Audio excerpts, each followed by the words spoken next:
here, bar. Okay, Chair's business. So, members, tomorrow, Friday, is Wear It Pink Day in support of breast cancer awareness. So, members are reminded that in our table papers related to the initiative this week, there's a letter in there and a briefing from Breast Cancer Now with statistics which aren't really good reading. And also, just to let you know, in front of you, you have all been provided with a badge to wear tomorrow in recognition of the cause, so we're all wearing them today. Okay, just moving on then, draft minutes. Can I refer members to the draft minutes of the meetings held on the 9th and the 16th of October at pages 6 and 14 of the main pack. Everybody content with the minutes? Agreed, yes. Thank you.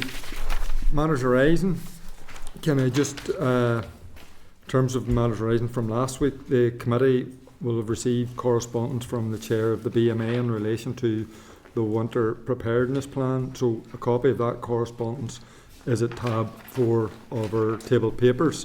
We all had a level of concern about a number of things last week when we got the contents of the report and actually the contents of the report, and also what some of the other sectors were saying in relation to their role in the lead up to it being published, and again the content of it. So in terms of GPs specifically, what engagement there's been and what ongoing discussions are happening with GPs. So are members content that we write to the department requesting further information on that issue and the contents of the BMA's letter?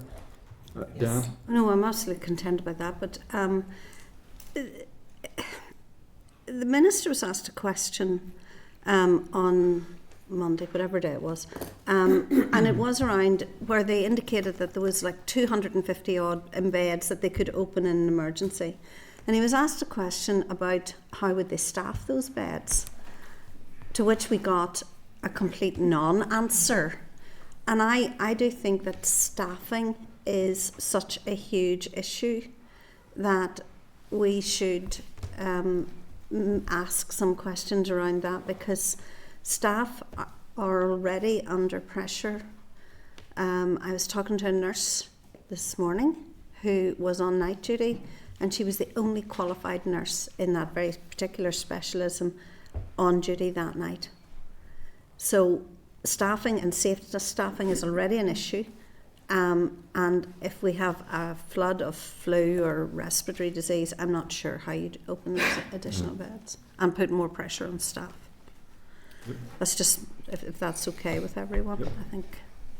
Everybody content with that? Yep, content. Chair, the Minister was also asked by me about the figure for the additional sessions, of which he quoted 2.5 million, but I had also asked him how that compared to last year's Wonder Plan, and he didn't provide an answer to that. So I think we know the answer, but I think it's worthwhile highlighting that to him, that there's certainly a difference from what was provided last year to what is being provided this year. Yeah. So if we write to the Minister in relation to those issues, and obviously the Minister's coming in before us, not too distant future as well, so I'm pretty sure he'll get asked further questions. Everybody content? Okay, so just moving on then to the main substance of today. So item 5, an oral briefing on the departmental intervention with regard to the Belfast Trust.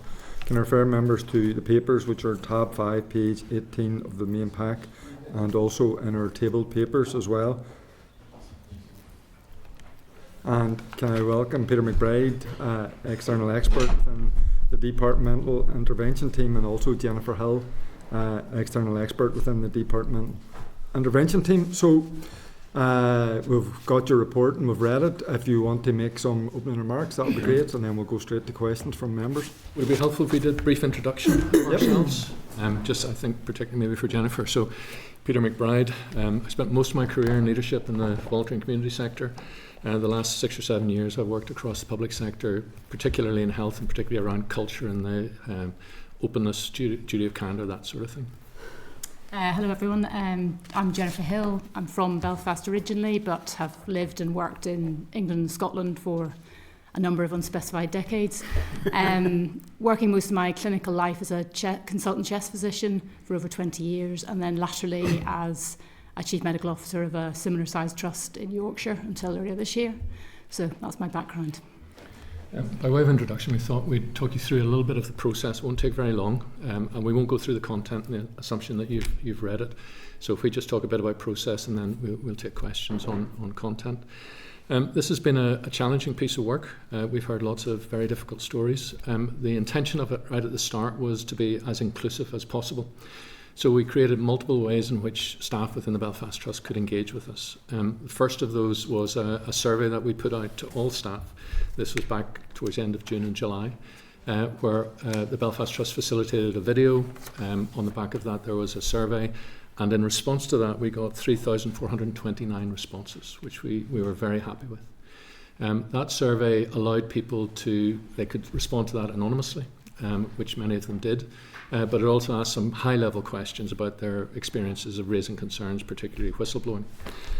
It also afforded the opportunity for those who wanted to take a step further, if they wanted to give us their email addresses, that we could follow up for more detailed information. And out of that 3,429, 710 indicated that they wanted a follow-up. So we followed them up. We got more detailed information from them that allowed us there were some free text opportunities that allowed people to tell their stories a bit. But critically, as part of that also, it allowed people to say whether they wanted to engage with us face-to-face or in some shape or form. So out of that 710, a further 138 indicated that they wanted to tell us their stories. And so over a period of through a variety of mechanisms, face-to-face meetings, group online and face-to-face online, we met with those people. So that's the first group, and we got a lot of data that you'll see in the report from that group, and I'll talk about that. We can talk about that in the course of the meeting. The second category of people are people who, off their own bat, contacted us, and many of those people would have been prompted by you. They will have contacted you, and then you'll have directed them to us. So we offered all of those people the opportunity of individual contact, and again, we spent quite a lot of time speaking with them and listening to their stories. And then the third category of people are the people that we sought out. So these are people who did not necessarily approach us, but who, for reasons, strategic reasons, because we were interested in a particular area of work, these are particularly the medics, we sought them out. I'll maybe ask Jennifer just to expand a little bit about how we did that. Yeah, so there clearly was some overlap between our two kind of terms of reference, and you see those in the report of what we were asked to look at. I was particularly asked to support the team around the response to the cardiac report, but also to look at systems and processes that the board oversaw, quality, governance, and the medical leadership model. So I spent a fair bit of time talking to the senior leaders, both clinical and non-clinical, the governance teams, and a number of clinicians. I also attended some clinical areas and some governance meetings to get a sort of hands-on understanding of how things worked, and also reviewed a number of policies and minutes of meetings to understand reporting in particular. So slightly different approaches, but clearly an overlap between the work of Peter and I. So in total, we believe that there were over 370 interactions. Some of those 370, most of those 370 were with individuals, but some of those 370 interactions were with groups of people, as Jennifer has described. So we believe that everybody who wanted to speak to us about this got the chance to do so and to have input into it. And what we have earnestly tried to do in this report is to honour the stories that we heard. I think this has been difficult. Some of the stories have been difficult to hear. We've tried to be proportionate and balanced in what we've presented to you, but we have tried to honour the testimonies that we heard from the people that spoke to us. So happy to take any questions you have. Okay, thank you very much, and thanks very much for the work that you have done in relation to this. So obviously, this report is done on the back of another report which identified poor behaviour and culture within the Belfast Cardiac Surgery Unit, and that was on the back of previous investigations and work. And yet, in this most up-to-date report, you are telling us that there is still significant risk associated with the dysfunctional team dynamics within the cardiac surgical team. Despite the passing of all of this time and despite the number of reports and the media attention, How concerned are you about the fact that this is still a problem given all of the investigations into that unit? Want me to start? Yeah. So I suppose I'd say two things. We were asked clearly to comment on where we are now and what the team have been doing, and I think you've raised the fact that we've mentioned ongoing risk. So I guess when I'm looking at this as an ex-CMO, I'm saying, would I feel content with a relative of mine going into that cardiac surgery unit this week to have an operation? That's my kind of test here. And the outcomes, the complications from that unit are good, as in low complications, good outcomes. I would be content for a relative of mine to go and have surgery in that unit. What we have identified is that there is ongoing work for that team to do, and some of that has started. There's an external clinical director in, there's a load of other work outlined in the report. Risk is a very dynamic thing, and I think the important thing here is that the organisation identifies the risk, and we've commented on it in our report, but it's what happens to that identification of risk that's the important bit. And I guess what we're recommending is ongoing oversight, monitoring, reporting of the impact of the interventions that the Trust is taking for that risk that we've identified and the efficacy of those going forward. So the risk is the identification of the risk is the important bit, and what they do next and the recommendations we have made, I think, are the things that will make the difference going forward. I'm still a wee bit confused. So I'm obviously content, and I think everybody would be content that in terms of patient safety, you're saying there is no risk. You would be content that there's no risk with patient safety, but I'm still a bit... No, I'm not saying there's no risk. I mean, right. Every healthcare organisation has inherent risk, of course. Okay. Sorry, let me rephrase that. Because I'm just going because I've read this phrase in your report, absolutely. And your report is saying there is still significant risk associated with the dysfunctional team dynamics within the cardiac surgery. So I'm just a wee bit unclear what that risk is and who is being risked. So I think it's a really legitimate question, and it's something that we have wrestled with. It's important to make a distinction between the risks that we're identifying and the risks that previously were identified by the DCO Partners report. So that report identified issues about specific behaviours. And the Trust has worked, I think, very hard at challenging some of those behaviours, and it's put in place some measures. And that's laudable, that's fine. What we have found is that behind that, there are really profound relationship issues in that team, and that those are not going to be fixed easily overnight or by sending people through some training. And so when we talk about ongoing risk, it is not that risk is crystallised. It's not that relationships have now broken down, that everybody's fighting with each other and patients are suffering. It is that as we look forward, if that is not dealt with robustly by the Trust, that will inevitably have an impact on patient care and on the quality of service that is provided and on the stability of that service. So when we're looking at a risk, we're thinking, what are the things that might impact this in the future? And what are the things that could go badly wrong? And this is one of them. And that's why I think we are very pleased that the Trust has done what it's done in terms of bringing an external clinical director in, who is on the ground. He is a very eminent cardiac surgeon himself. He comes from outside of this jurisdiction, so he's got a clean set of hands, if you like. And he's coming in with a very clear mandate to analyse, to understand the dynamics of what's going on, but also to bring a fresh set of eyes to this.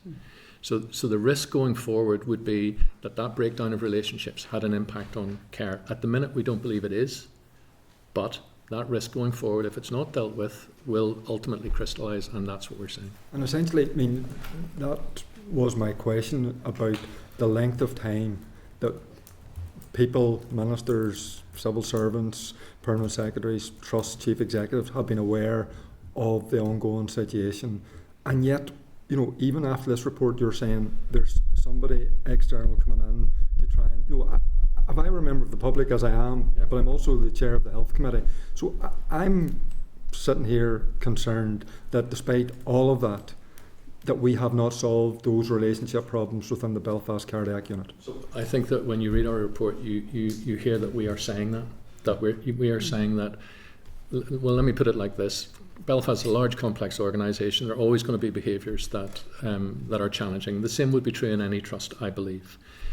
What we are critical of in the past has been the way that the Trust has or has not dealt with those. And I think that's a very clear criticism coming through in what we're saying. We believe things have changed positively in the last recent past. So I think in the last year there have been seeds of hope. But you know, we mentioned in the report specifically issues of legacy. This goes back a long time. And I think that with Jennifer, I know, is sitting behind me, with the new chief executive, with a fresh wind, there's a possibility of change. But committee, I mean, I think we'd be very clear with you. This is not going to happen quickly or easily, because staff, frankly, are cynical and don't have a lot of faith in the system, or haven't had a lot of faith in the system. And what they're starting to get is a glimmer of hope now. But I think that needs to crystallise over time.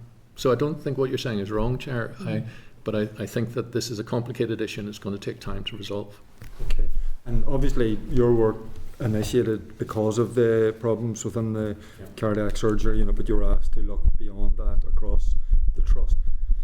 And when I was reading the report, I mean, it almost looked to me like, because you're not saying there isn't issues, you're identifying issues, but you're trying hard not to identify them for us and maybe the public, and maybe there's a good reason behind that. But I think we would like a wee bit more detail about cultural behaviour issues beyond the cardiac unit. How serious are they? What are the risks involved, and what is being done to address those as well? If I start. Yeah, have to. So I think we have wrestled with this. So what you see is a very intentional position that we've taken.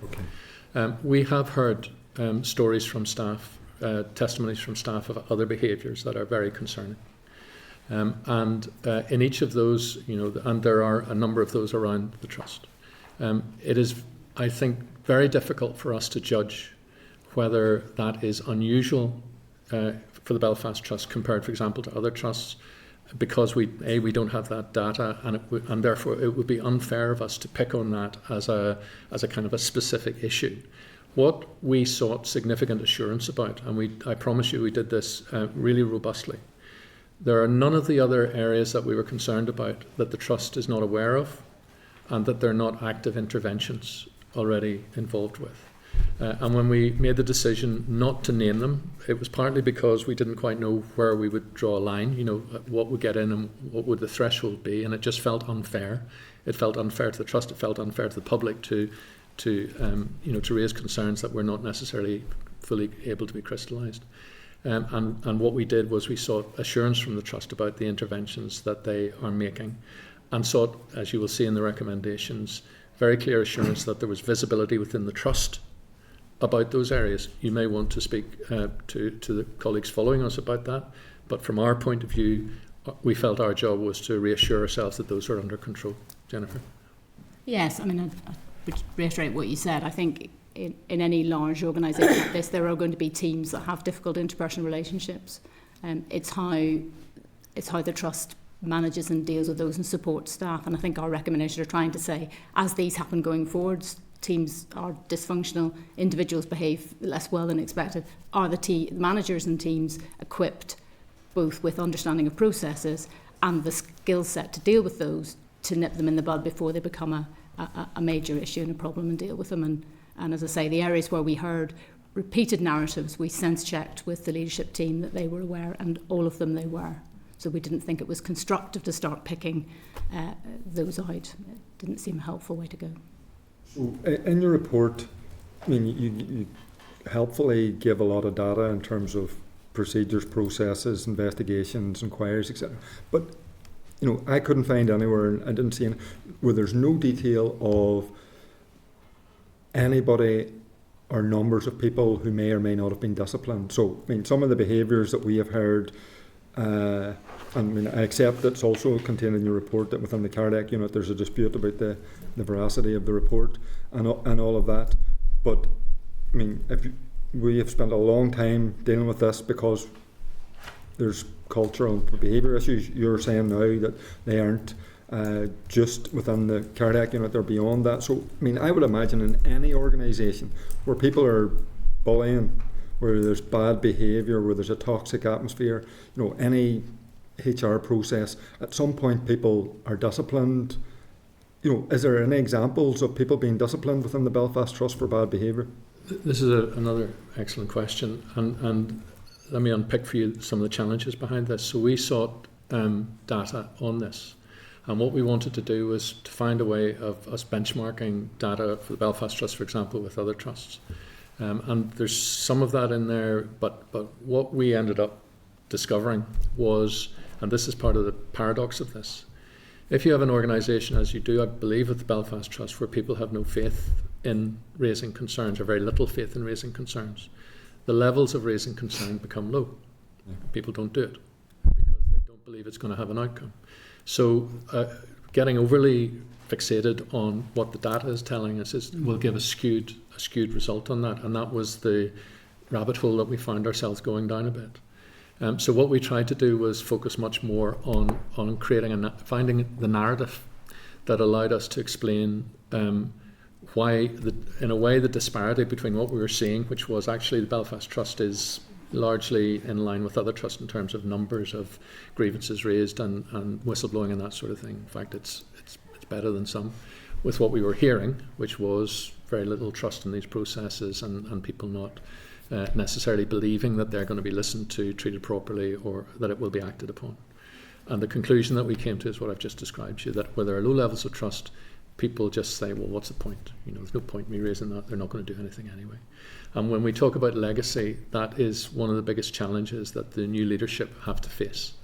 In terms of credibility, they are going to have to establish, and I'm sure you've seen Jennifer's video. I think it's superb as CEO, the tone that she has set for the start of her career and in response to this. But the key bit in that is saying to staff, we recognise that harm has been caused, we recognise that you've been hurt, that we haven't done things well in the past. We're now going to fix that, but this is going to take time. And there is a process that's required.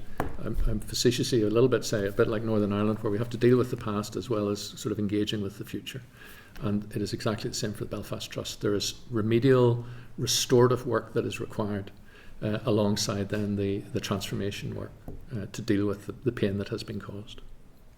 Okay, and the issue of confidence in the whistleblowing or staff going forward, that's shown through the report, and it was pretty shocking in terms of the levels of staff confidence, and that I'm not going to deal with that. I'm pretty sure others will probe on that issue.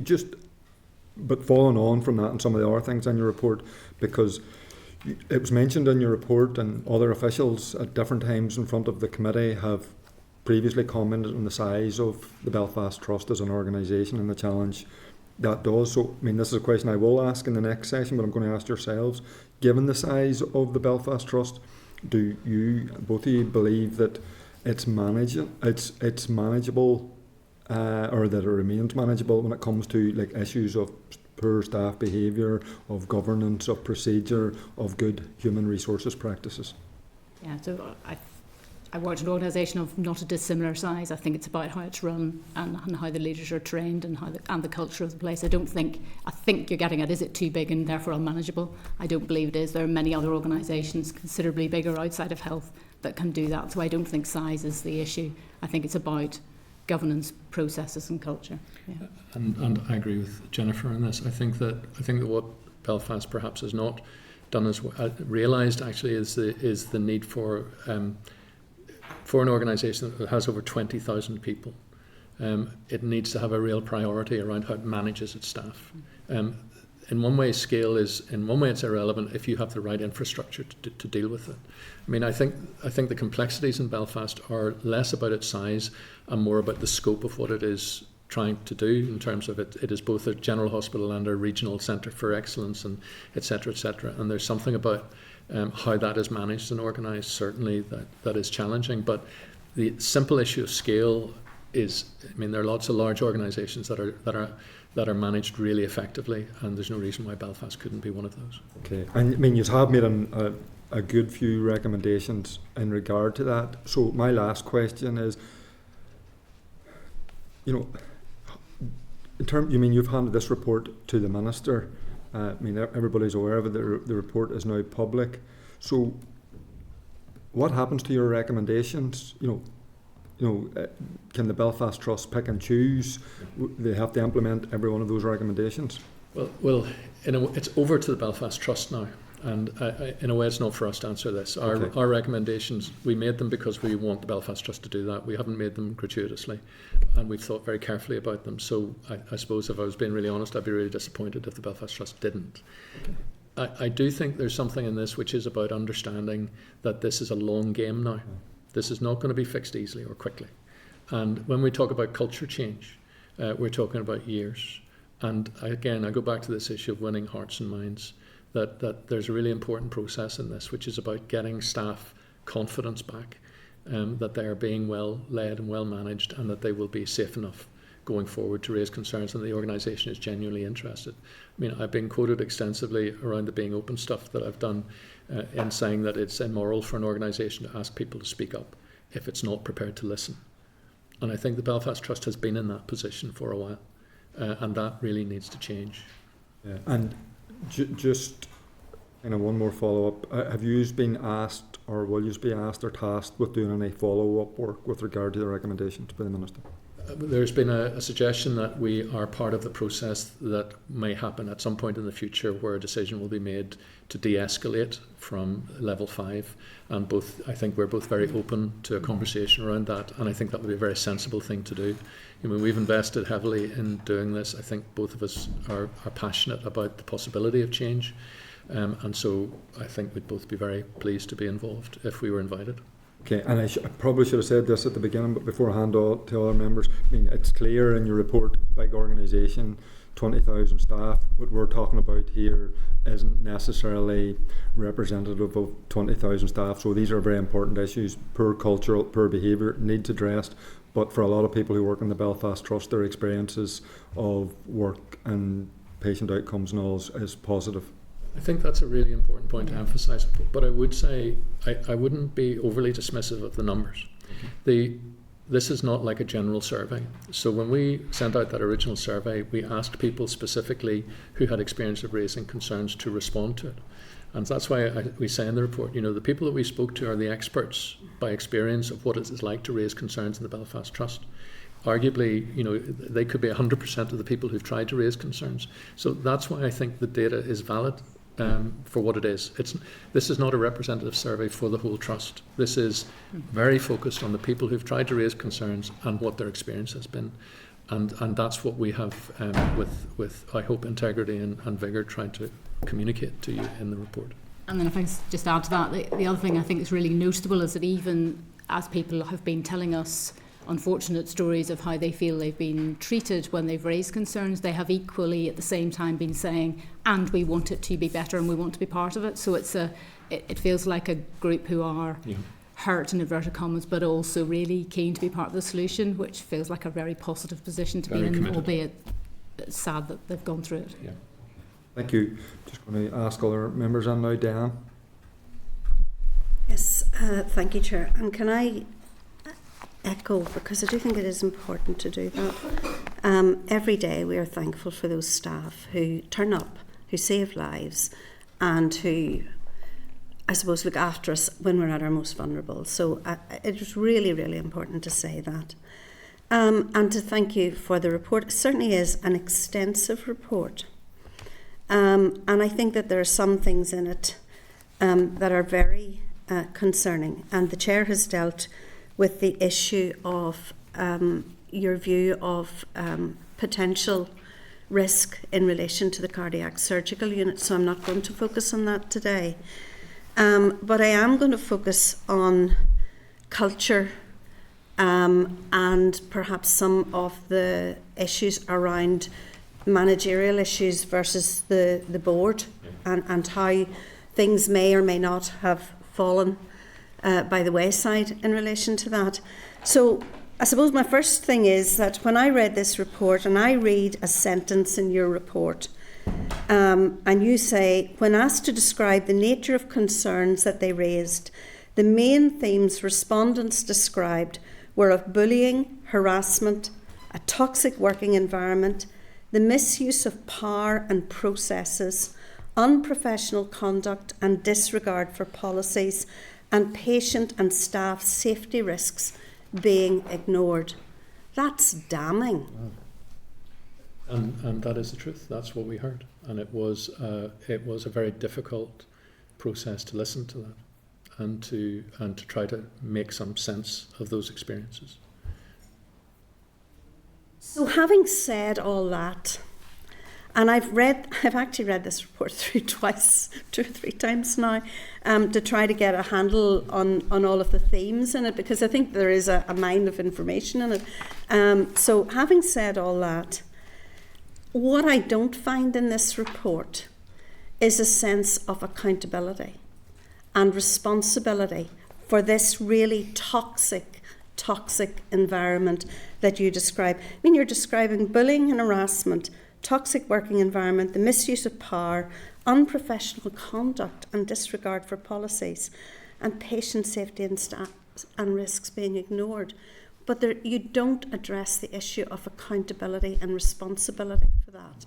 Because I think, sorry, just to say, I do think that there is an appetite to move forward, but I don't think we can move forward until we address the issue of accountability. And to be honest, Peter, I find this in a range of issues to do with health. We run away from accountability. So this was difficult, and so let me be clear about how we understood this. This is the situation where we were talking to a select number of people. So the people who talked to us were the people who had those experiences. There were 17,000 people who didn't talk to us. And I don't know whether we can argue that those 17,000 people didn't have those experiences. I don't know. I'm not sure we can go that far. I think that what we were resistant to doing was drawing generalized conclusions about a whole culture from those specific examples that people were giving us. What we felt confident about doing was saying, these experiences were very real. They exist in this organisation. We assume that actually they exist in most organisations. What we were prepared to say from a cultural point of view was that the organisation was failing culturally in its response to those behaviours. Because all of you will have had experience of large organisations. There's bullying in large organisations. These behaviours exist. Unfortunately, it's human nature. I'm not sure we were in a position to say that they exist any more or less in the Belfast Trust than anywhere else. But what we were prepared to say was that from our experience, the Belfast Trust had failed to respond to those as adequately as we would have hoped they would. And I hope you can hear the nuance in what I'm saying and what we're wrestling with here. I mean, the Belfast Trust is, there are lots of people in the Belfast Trust who have not experienced bullying, whose work, as you will well know, have never experienced any of this. So what we're focusing on, the intelligence that we're getting, is from the people who've been right at the pointy end of it, what their experience has been experiencing these horrible things, and how the Trust has responded.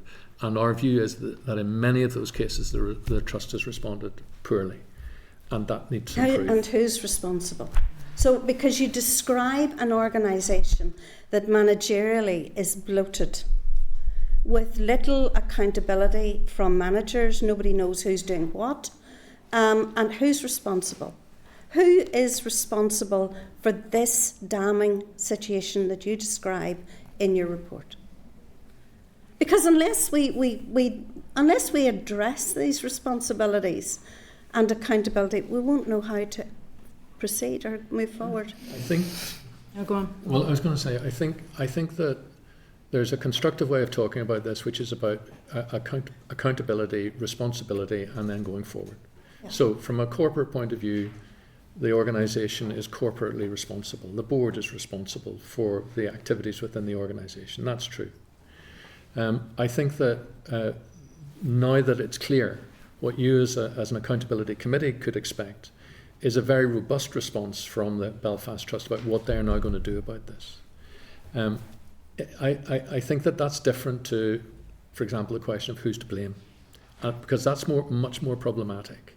This is a systemic cultural problem that is it's very hard to pin this down to a single thing or a single set of people or a single level of management. It's in one way it's quite pernicious and difficult because of that.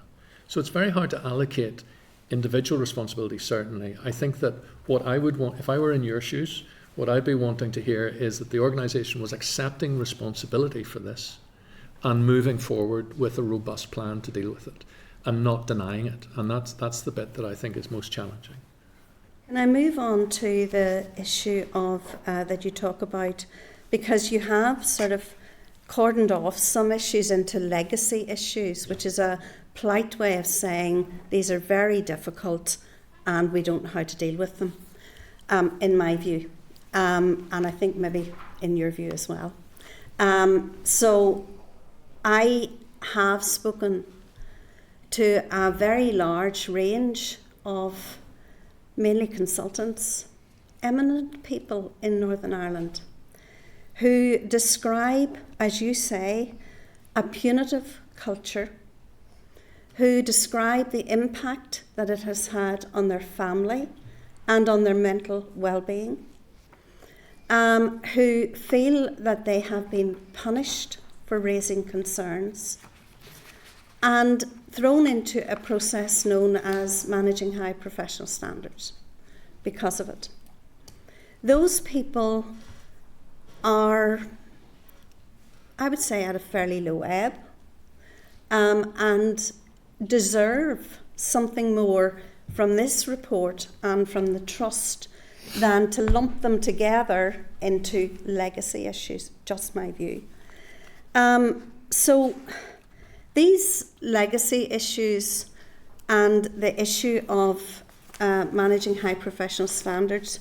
So conclusion 13 of the previous report actually says bullying can take many forms, but we heard firsthand that soft approvals, notification about leave, study leave, etc., were weaponised, often delayed to the last minute or withdrawn with little warning. It may be that this is more widespread, and we are concerned it might extend to MHPS professional reviews being used as punishment. Was that your experience? So I think, back to your legacy point, we were very clearly told about the past and how the past was weaponisation of MHPS. But equally, from the large number of clinicians, consultants and clinical directors and above chairs that I and we spoke to, there was very definitely a narrative about punitive is being moved or has been replaced by supportive. And the numbers of people involved in MHPS processes are in the report and incredibly low. So I agree with you about the legacy issue, and I don't know that so much as too difficult to deal with. So I think, as Peter says, I think it absolutely has to be acknowledged the hurt that those individuals feel about what went in the past. But there was very clearly a narrative from many consultants that was not how they now perceived the approach from the medical director's team, and that things had changed. But of course, Jennifer, for some consultants, things are irreparable. Yeah. So I It completely is get that. actually I suppose too late. So I think that's They are exactly irreparable. the point. I have spoken to people who have left the Belfast Trust. Yeah. I've spoken to people who no longer practice in Northern Ireland because of this situation in the Belfast Trust. It took me quite a while to process some of this information. It is appalling, but it's not legacy, because your report on page 13 shows that there is a steady increase in legal claims against the Trust over the past year because of these issues.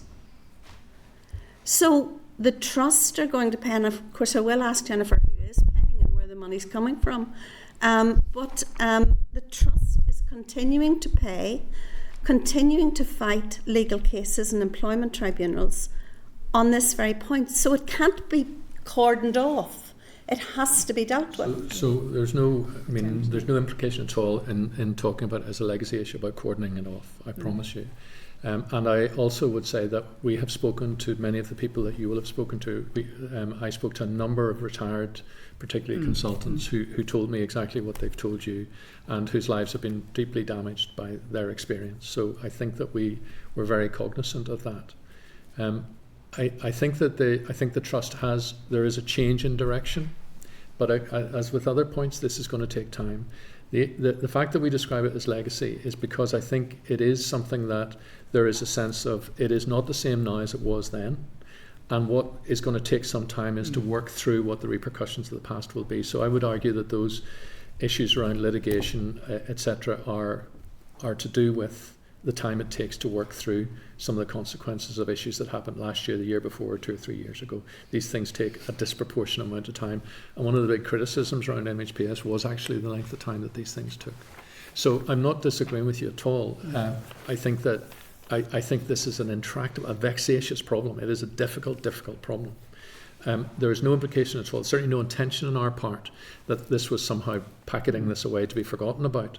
It was more that it needs attention. There needs to be a specific attention given to how do you deal with this in order to free the organisation up to move forward. That was the intention of calling it so legacy. there's a big piece of work that's actually then missing from this report that actually will tell us really in clear terms exactly what happened, why it happened, why MHPS was used in this way. And I'm not saying it. I mean, the first report that we received actually says it as well. Why it was used in this way, and why some clinicians, I think, are hurt beyond repair. And I think that that's just a fact. And I was disappointed, Peter. I'm being honest. I was disappointed that the report did not address what is a very, very fundamental issue, and an issue that won't go away, that will continue to cost the trust financially, and that there is no accountability in the report on this particular issue. Can I just ask one last question around structure? The report does describe a managerial system that seems to me a little bit chaotic, with very little sort of cognizance of who does what and so on. And in that situation, I think it's easy for stuff to get lost. And everybody who knows me knows I'm not a big process person, but process is important when you're managing an organisation of 22,000 people. And, when you report figures of almost a fifth of that organisation reporting to you that they have no confidence in management, that's lethal stuff. That is lethal stuff. So really what I want to know is, and you will understand that I have spent a long time looking at how on earth we have a maternity hospital at £100 million or thereabouts that can't be opened because it's unsafe, and that the management actually took the handover of such a maternity hospital. So the kind of chaos you describe between management and board structures, is it possible that these kind of things can get lost in the telling? I suppose I think that was probably more of an emphasis in my work, and I don't think I would have described it as chaos. I think what I was trying to do, and I think reflecting on why maybe there's some recommendations being made about the board and particularly the board committees and the board structure. Yes. Many large teaching hospitals and institutions around the country have had a load of stuff to deal with, haven't they, in the last 5 years? They had a pandemic, massive waiting lists, change of senior staff in this organisation particularly, and then some other significant inquiries related to the Belfast Trust. So they've had a lot of things to deal with day to day. And I worked in an organisation where we had to absolutely, after a visit by our regulator and a very significant inspection, look very hard at our committee structure and spend some time with the board committee structure looking at the reporting. So we weren't in chaos, but it needed some work. I wouldn't describe it as chaos. I think the reporting, the wealth of governance data and quality data that the organisation produces could be more streamlined to make it easier for the board to see the wheat from the chaff, and how data that's analysed in a way that makes it easier for them to see the key priorities. But I wouldn't describe it as chaos. I think there are ways it could be significantly improved, but I wouldn't describe it as chaos. I'll leave that point because I do think you and I will disagree on that. Okay. It is overly burdened with managerial process without people being clear, and your report says that words to that effect, without being clear about who does what. In terms of board papers, every now and then I look up the board papers for the trust, and I think the last ones that were on the website, I think, are a long time ago. and they're incomprehensible. How on earth are board members who receive a huge amount of information meant to disseminate that and work with that? Well, there are some recommendations in the report about precisely that, aren't there? Yeah. I think we're asking people to deal with stuff, and I do suspect that that's how we've arrived in the position, many of these things that we've arrived at. Thank you very much, Chair. Sorry. I think in the report it said that by October, the last one was January of that year, so I mean that's quite a gap. 25. That's a bad gap. For my sins, I do look them up every now and then to see if anything has changed. I've read this one twice, then you must be. Thank you, Chair, and apologies that I had to step out. I did check that you haven't answered this while I was out, but I just want to get an understanding of, and you kind of answered this a wee bit, Peter, but how can we be assured? So how are we going to ensure that the outcomes of the recommendations are measured? So I know you're saying the Trust will decide whether they accept the recommendations or not, and we have the new Chief Executive in front of us. Now I imagine that will be a question that she will definitely be asked as to whether she's going to accept the recommendations.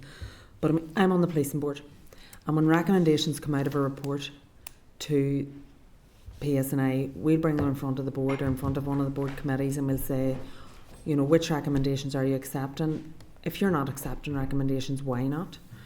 You know, and those recommendations that you are accepting, how do you plan to implement them? And we will measure that. You know, they will have to report back to us on a regular basis. So is there some kind of mechanism through which, or is that something that still has to be established based on the Trust's acceptance or not of the recommendations? My understanding is the Trust are accepting of the recommendations, but again, I don't want to speak from that Jennifer will speak very clearly, I'm sure, on her own part.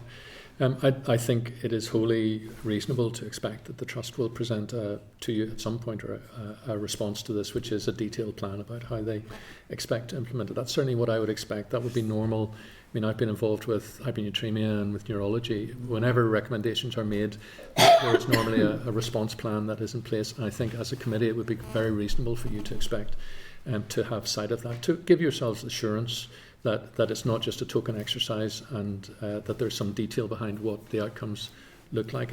We have recommended a people plan, a 5-year people plan, and I would certainly, you know, from my own perspective, I'd very much like to see how that process is going to take place and what the measurables will be in that, because intrinsic to that should be that staff are engaged in that process and staff have a sense of ownership of that and are able to participate in what the metrics for success will look like. So I suppose for me, measurable outcomes are the absolute, you know, the most important thing that we do going forward, because for me it now is about the future. Now I'm going to go back a wee bit to the past, but it's about the future. Okay. So, and I know, Peter, this is something that you've been before on and discussed with us around candour, and like one of the biggest issues here was either the inability to be, you know, to be candid, or I don't know what the reasons were behind why staff could not be candid about what was going on, about what was happening, didn't feel they had somewhere to go, or if they went somewhere, then that next level was not being candid. So for me, the question is, why did we not know more about this sooner? Because if there had been candour, we would have and should have and could have. And going forward then, is candour not what we need now to ensure that duty of candour? Because I accept what you're saying, and the ministers previously said that there was no risk to the safety of patients due to this, and you're saying that yes, whilst there's risk going forward, it's no greater than the risk in any other cardiac unit. So I'll accept that, but I am still nervous for families out there who have people that they love who are going on to this unit to be. I'm also worried about the staff. So how do we improve that going forward? How do we ensure that candour is at the heart of every single one of our units and every single part of our trust? I share your concern, and I think that it's reasonable to be a bit nervous. I think we're at a stage where there is further reassurance required, and there is a process that is going to take time and energy. So this is not a binary thing. It's not that it was terrible and now it's fine, so we can all, you know, just take our eye off the ball and feel completely happy. There's a need for some concern, and there's a need for scrutiny, and there's a need for ongoing questioning of this, because it is not easily and quickly resolved. Mm-hmm. The issue of candour is really important, and I agree with you. I think that there is a need. My understanding of the direction of travel with this is that Northern Ireland will get a statutory duty of candour in the near future. But you know, I've maintained this all along. Just bringing in a statute isn't going to make a difference. It's culture. And if I could describe to you some of the stories that we have that might explain what you're saying.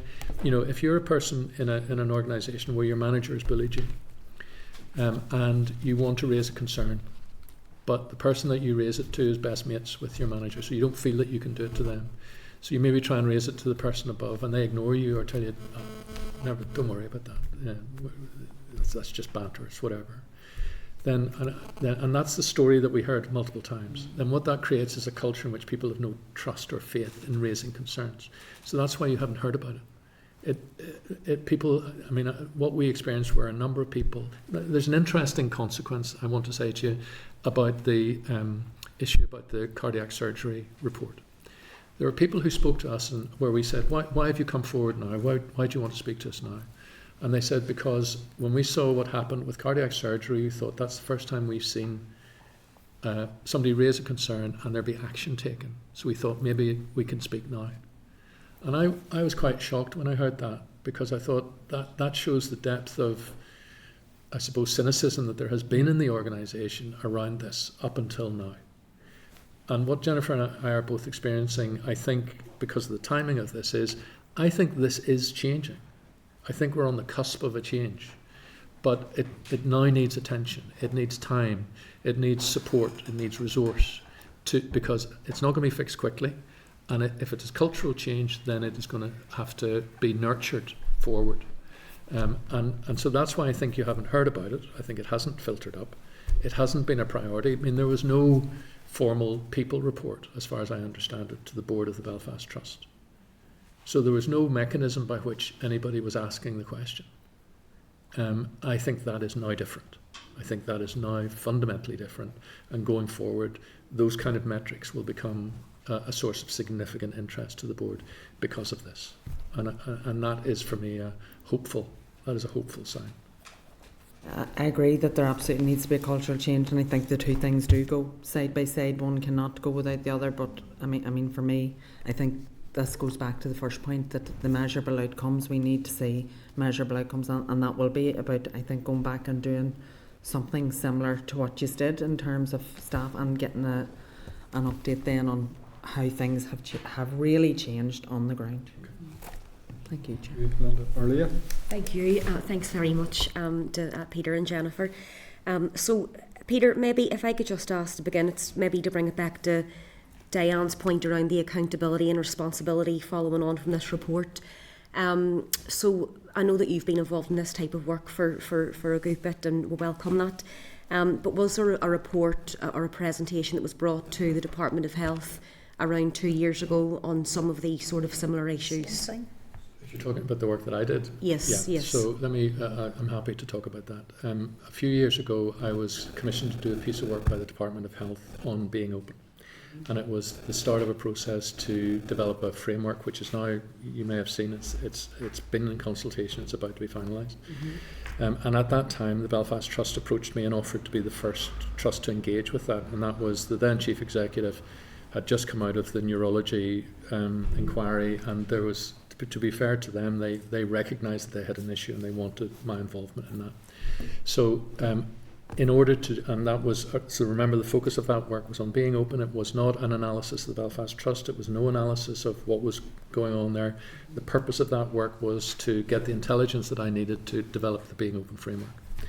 It involved a process that was not dissimilar to this one. I talked to a lot of staff. And in the course of speaking with staff, I heard similar things to what I've heard in this process. And that left me with a problem. I couldn't hear that stuff and not do something with it. And to be fair to the trust and to the Chief Executive and Chair at the time, I said what I was hearing, and they said, we think that you should present this as part of the story to the board, which I did. I presented it twice. and I presented, and the focus of that was not at all as comprehensive as what we've spoken about in this report. It was quite focused actually on probably the senior team and challenges in terms of the way the senior team was behaving and individuals in it were behaving with each other. That was not a formal report, it was a presentation to the board. I was very conscious that I had not been commissioned to write a report. I didn't want to step beyond my mandate. My mandate was from the department, not from the Belfast Trust, and my mandate from the department was not to write a report on the Belfast Trust or the senior leadership team. So I hope you can hear from what I'm saying. I was kind of slightly stuck between a rock and a hard place, but in terms of my own integrity, I fed back to the trust at the time what I had heard and my view of what I had heard. And it was up to them then to respond to that whatever way they chose. Okay, and just my reason for asking, because as I was reading through the report that you have just published, it's trying to get a sense of, even if you're going back to, if that was maybe 2+ years ago, at that stage, what was there any formal ministerial response, direction? Was there any formal procedure or response put in place by the senior trust management or the board of the Belfast Trust at that stage in relation to some of these issues that have obviously come up again 2 years on? I think it was dealt with as a concern by the Belfast Trust. It did not escalate beyond the Belfast Trust. So again, it was not my job to report that back in through the departmental system. This was for the trust to deal with. And my understanding of it was that there was some action taken, some further work that was done. I wasn't privy to that. It was I offered my views on it, and then it had nothing more to do with me. The minister was aware of it? The minister was not aware of it. He wasn't. Not have been. Okay. And then I suppose it's going back to Linda's point as well. It's how, as a scrutiny committee, we can support the Department of Health, support the Trust in terms of next steps, accountability, outcomes, and all of the rest, because that's the place that we all want to get to for our health and social care staff first and foremost. And maybe then I'll move on to the issue of the HR, because I know that there was clearly significant challenges flagged in your report in terms of the HR function within the Trust. I think there was 19 references to it in the report overall. And I know that, Jennifer, you have mentioned, of course, the size and the complexity of the organisation that you're dealing with. And you had also says, Peter, which is true, of any type of organisation of this vast size, you have to expect, regrettably, that you will get instances of bullying and bad behaviour. But on the issue of the HR function within the Trust, do you have any assessment of, maybe why the sort of quality was failing in terms of people's complaints maybe being processed in the proper way? Do you have any sense of, I know there has been some changeover in staff with the HR and maybe even possibly a reduction in its size. So have you any assessment on what your viewpoint would be if the role of the HR service itself is maybe failing the Trust? I started. Yeah. So let me start by saying in most organisations I've worked in, people complain about HR. They tend to want HR to do more than it's appropriate for it to do. So I do want to acknowledge that. In my view, I suppose, in the Belfast Trust, my expectation of the HR in any organisation is that they fundamentally are the custodians of the processes that we've described. So processes for raising concerns, whistleblowing, how staff are supported to speak up. Managers have a responsibility to action that, but in the organisation, HR are the custodians of that and should protect people's rights as employees. Whether you're a porter or a paediatrician, it should not matter. HR's job is to make sure that all staff have the same fundamental rights as employees and action that. So that's the starting point. I suppose in the Belfast Trust, I'm not sure the Trust itself, and if I talk about the corporate body, knew how to use HR. So I'm not blaming HR individuals in this at all.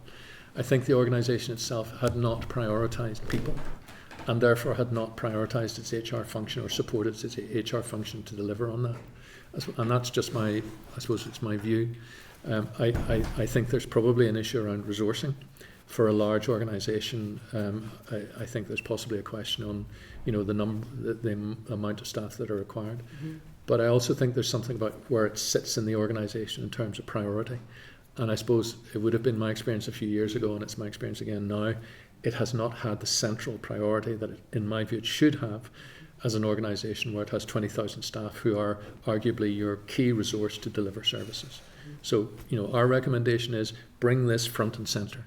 Make your people your priority. They deliver your services, support them, manage them, challenge them when they behave badly, protect them to raise concerns, but make them your priority and build your strategy around that. And that's that for I think going forward, that's what will shift this. Okay, thank you very much. And that's something we can pick up with Jennifer as well in the next session. Just my last question is around, you have made a comment earlier, Peter, that if the issues that have been obviously raised, brought forward to yourselves, and the issues that are contained within this report, if these core themes aren't dealt with robustly by the Trust, that this will have an impact. So when you say that, and then you're talking about, in terms of how long it might take to fix some of this, that it's a long game, that it could take years. So we're talking about maybe a protracted process to try and, fix some of these issues. But what would be your message after all your work on this report, yourself and Jennifer, when you talk about there might be an impact if this is not robustly dealt with? If you just maybe want to pass a wee comment to So again, maybe if I go expand on first. that. Yeah. So there are two things in this. The first thing I want to acknowledge is that people were very courageous in coming forward and speaking to us. And one of the responsibilities that Jennifer and I felt with this was how we honour the courage that they had in coming forward. Because these were people who were sticking at it. As Jennifer said, these are people who continue to love the Belfast Trust, love the work that they do, are very proud of the work they do and the outcomes they deliver, as well as having had these terrible experiences. So I suppose the first impact, if nothing is done about this, is that those people are let down. They've had the courage to speak up and nothing happens. And I would certainly feel that acutely. I feel a responsibility, having heard what I've heard, to make something different. I think that what the Trust needs to do now has already started. So if you see Jennifer Welsh's video response to this report, I think that it is pitch perfect in terms of the message to staff, which is to say we acknowledge that harm has been caused. We're now looking forward and we're going to work hard to fix this, and we're going to involve you in it. And understanding that this is going to take time, what people need at the start of this is hope. They need to believe that somebody's going to listen to them and take it seriously, and that there will be a difference. And so I do believe the Trust has a responsibility at this point to signal the way forward and say, we're taking this seriously, and here is the direction of travel, and here's where we're going. We have both received feedback in the last day or so from people we've spoken to. And I have to say that's the word that they've started to use. They said this gives us some hope that there is now a way forward, and I think that has to be a good thing. Thank you. Noah?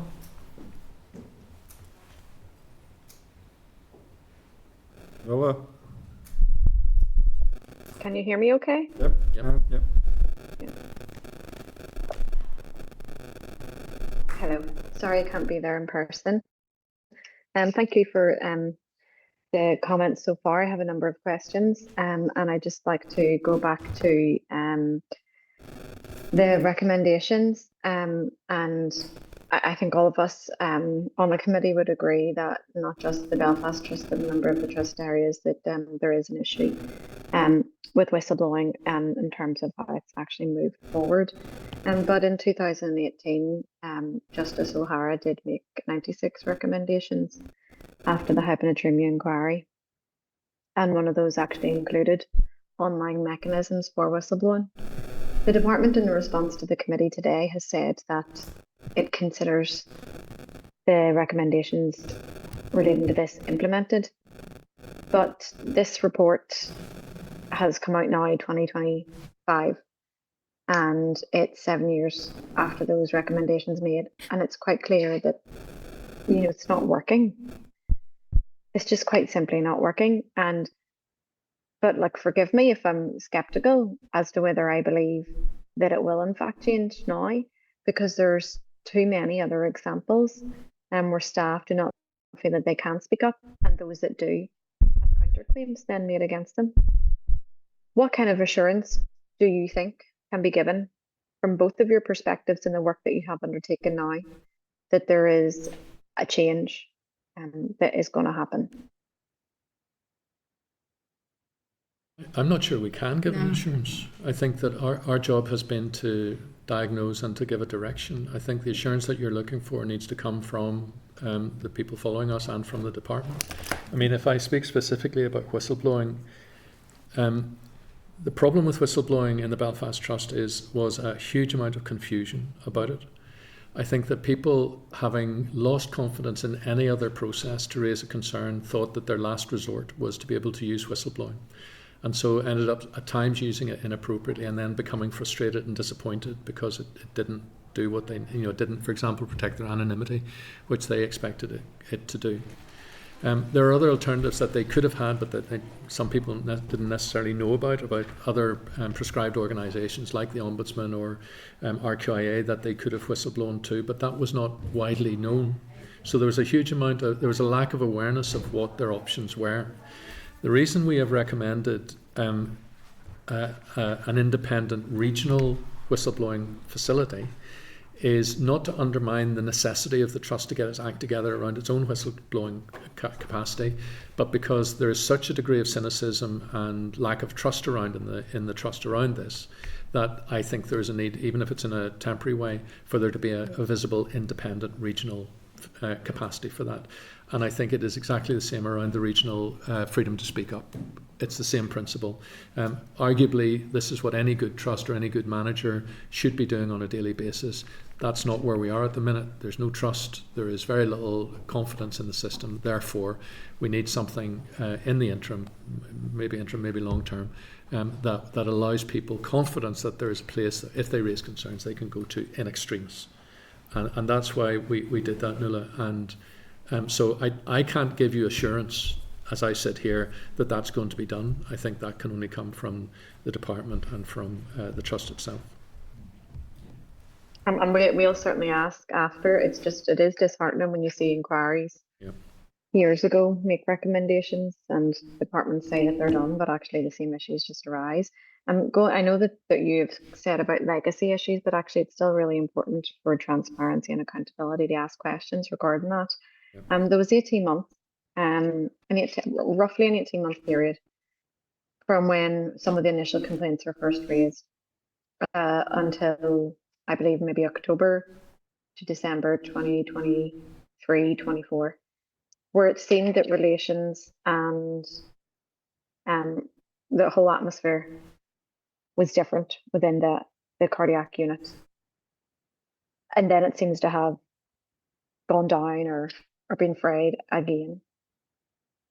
Do you think that risk that you speak about, and I know you said you can't really quantify it exactly, and we all understand that, but do you think because of the way relationships are at the minute that there's a risk of even more people leaving?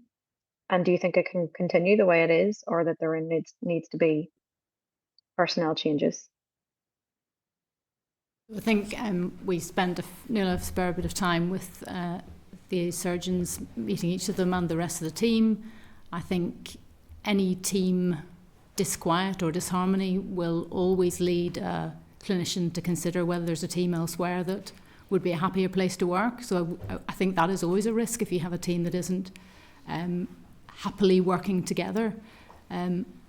However, I think the Trust, by both bringing in an external clinical director, as Peter said, a highly respected cardiac surgeon who they know of, shows the seriousness with which the Trust has views the service and how important they are. And in fact, we met with the cardiac surgeons, with the chair and the interim chief executive, and expressed exactly that. So I think my sense from that is that they know that the service is valued and they're cared about as a team. And I think that, plus the surround work that's being done, I think is the best the Trust can do. There is a risk individuals could move on, but I think we have to invest the time and energy, and the Trust has to invest the time and energy in trying to keep that team together and have a service for the future for Northern Ireland. And what happens then if we have people who are not the lead or not the consultant surgeons, but they are training, and hopefully can step into the shoes of those who maybe had decide to retire or move on. What happens if we do have, because this is a regional service, what happens if we have even a small number of individuals who are being trained for the future do leave, either to the Republic or across the water? I mean, I think, Neil, it's very hard to answer the question of what you do if you have your short of personnel. It's a very small, there are only 300 cardiac surgeons in the UK. There aren't a lot of them. It's a pretty small specialty, but it's a highly regarded unit. I would be very hopeful for your future of recruitment.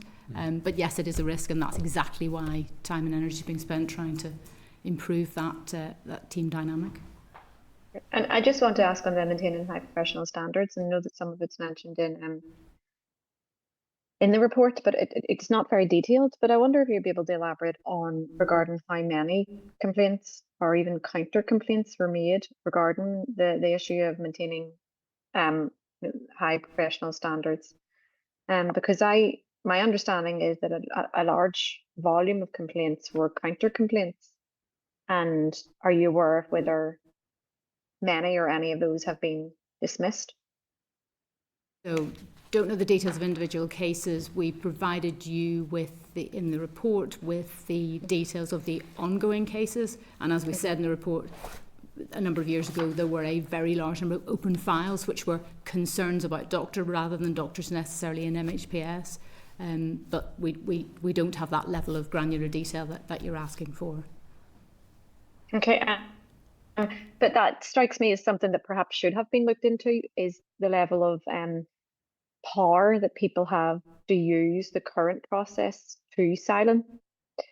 I think it's very important, because if we don't look into those issues as well and change all of them, then others might also do the same in the future. Do you think that this is something that the trust board and management themselves will be looking into? I'll ask them again I think after, but can you understand where I'm coming from? If there are concerns that we're not looking at the tools that people have to make counterclaims in order to absolve themselves of responsibility. I think we have been very aware of that particular dynamic, and that was the big criticism. The phrase that's been thrown around about MHPS historically was that it was weaponized, and that's what people were talking about. If you raised a concern about me, then I would raise a counter one about you. I think that both Jennifer and I are quite reassured that culture, that single component of this culture, is no longer the case. And that would be based on the testimony of a number of the senior consultants that we've spoken to. That's not to dismiss Diane's point, which is that there's a very significant lack of trust because of the way that this was handled before. But I do think that there's lots of evidence in the last year, empirical as well as anecdotal evidence, that shows that there has been a shift in how that's being used. But I think it's a very important question to keep asking, because the way that you're describing it is exactly the way that the harm was being done. It was felt to be an abuse of power or a misuse of power, and I think that's a very important question to keep asking. And I just want to have more questions around the whistleblowing process in terms of were you made during the process that you had with all the individuals involved? Were you aware or concerned at all about managers, regardless of what structure they sit under, clinical, HR, etc. But from that area, were under scrutiny that then played a role in the actual whistleblowing investigations or process? Because it's something that arises time and again following inquiries that we have, whether it's about Dr. Watt or the hyponatremia inquiry, is that the people that we expect to actually implement change are some of the very people who actually have been involved at management level in the issues in the first instance. And are we seeing that in this? Yes, I think we are. And that's what some people told us, that their experience of whistleblowing was they would raise a concern, and the very people who were dealing with the concerns were the ones that they had the concerns about.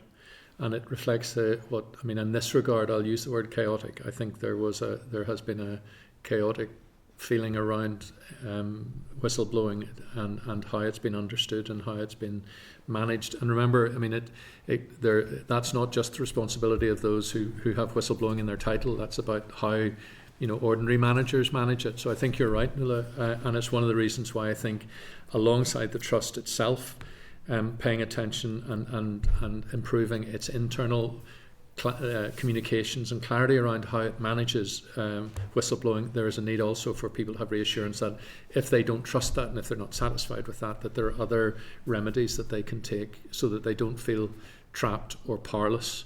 That if they are not satisfied or they don't feel confident about using mechanisms the trust have, they need to know that there are other credible mechanisms that they can use that will support them to do it. She's frozen there. I think so.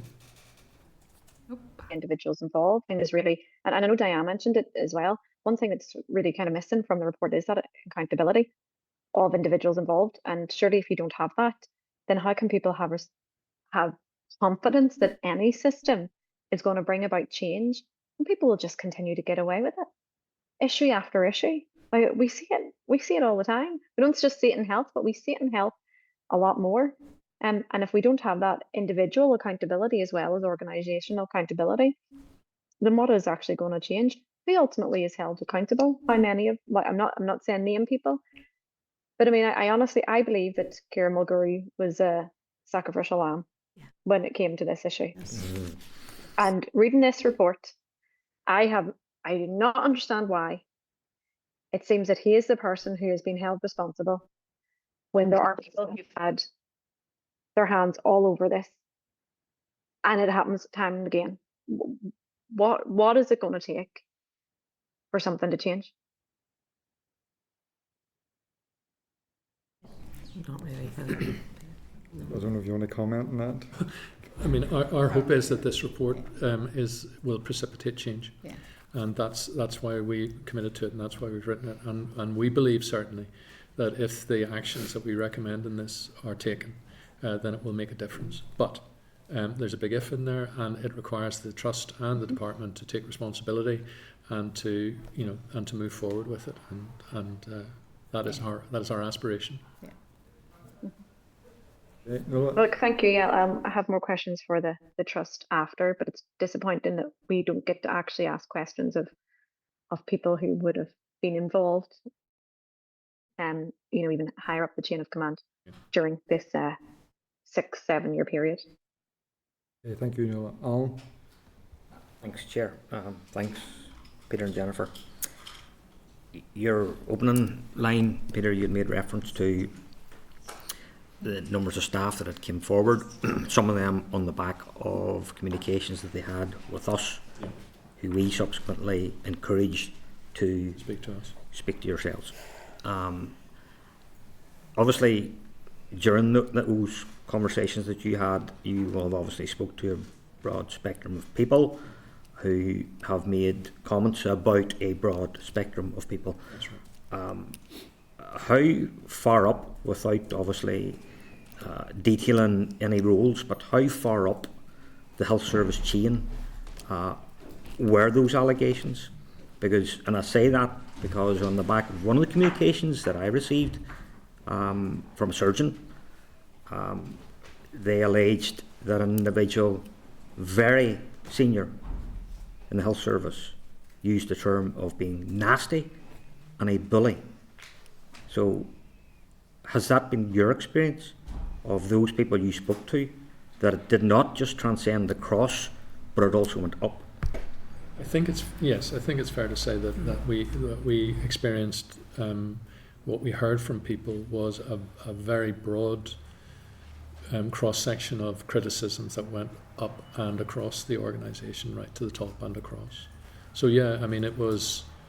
I think that because of the number of people that we spoke to, and it was, if I can tell you, there were times it was very frustrating because we had to be clear to people that we couldn't follow up on individual cases. It was not our job to follow through, despite sometimes hearing things that were very distressing. But we did hear a cross-section of criticisms that went both up and across the organisation.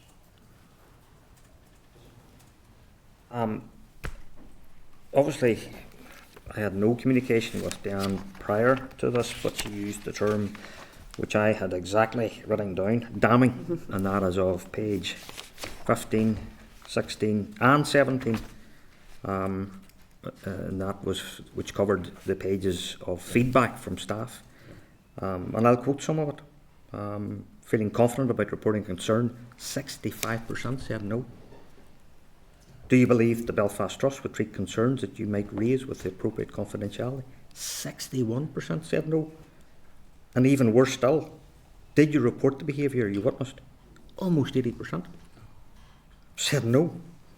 And the reasons, fear of retaliation and a belief that nothing would change. That is just stunning. And then it goes on again, worse still, when it talks about the main themes in terms of the nature of the concerns that they raised, one of which patient and safety, staff safety risks being ignored. And then we have a health service who speaks frequently about the importance of mental health, and here we have, by way of consequences from those concerns that were raised, the consequences that they felt was mental health harm and suicidal thoughts. What was your thoughts on that? I think that what that reflects is the moral trauma that people experience. And it also reflects, I think, what we've said a couple of times, which is, in the Belfast Trust you have staff who are deeply committed to what they do. Okay. And they care about their patients deeply. And it is their life vocation to do this work.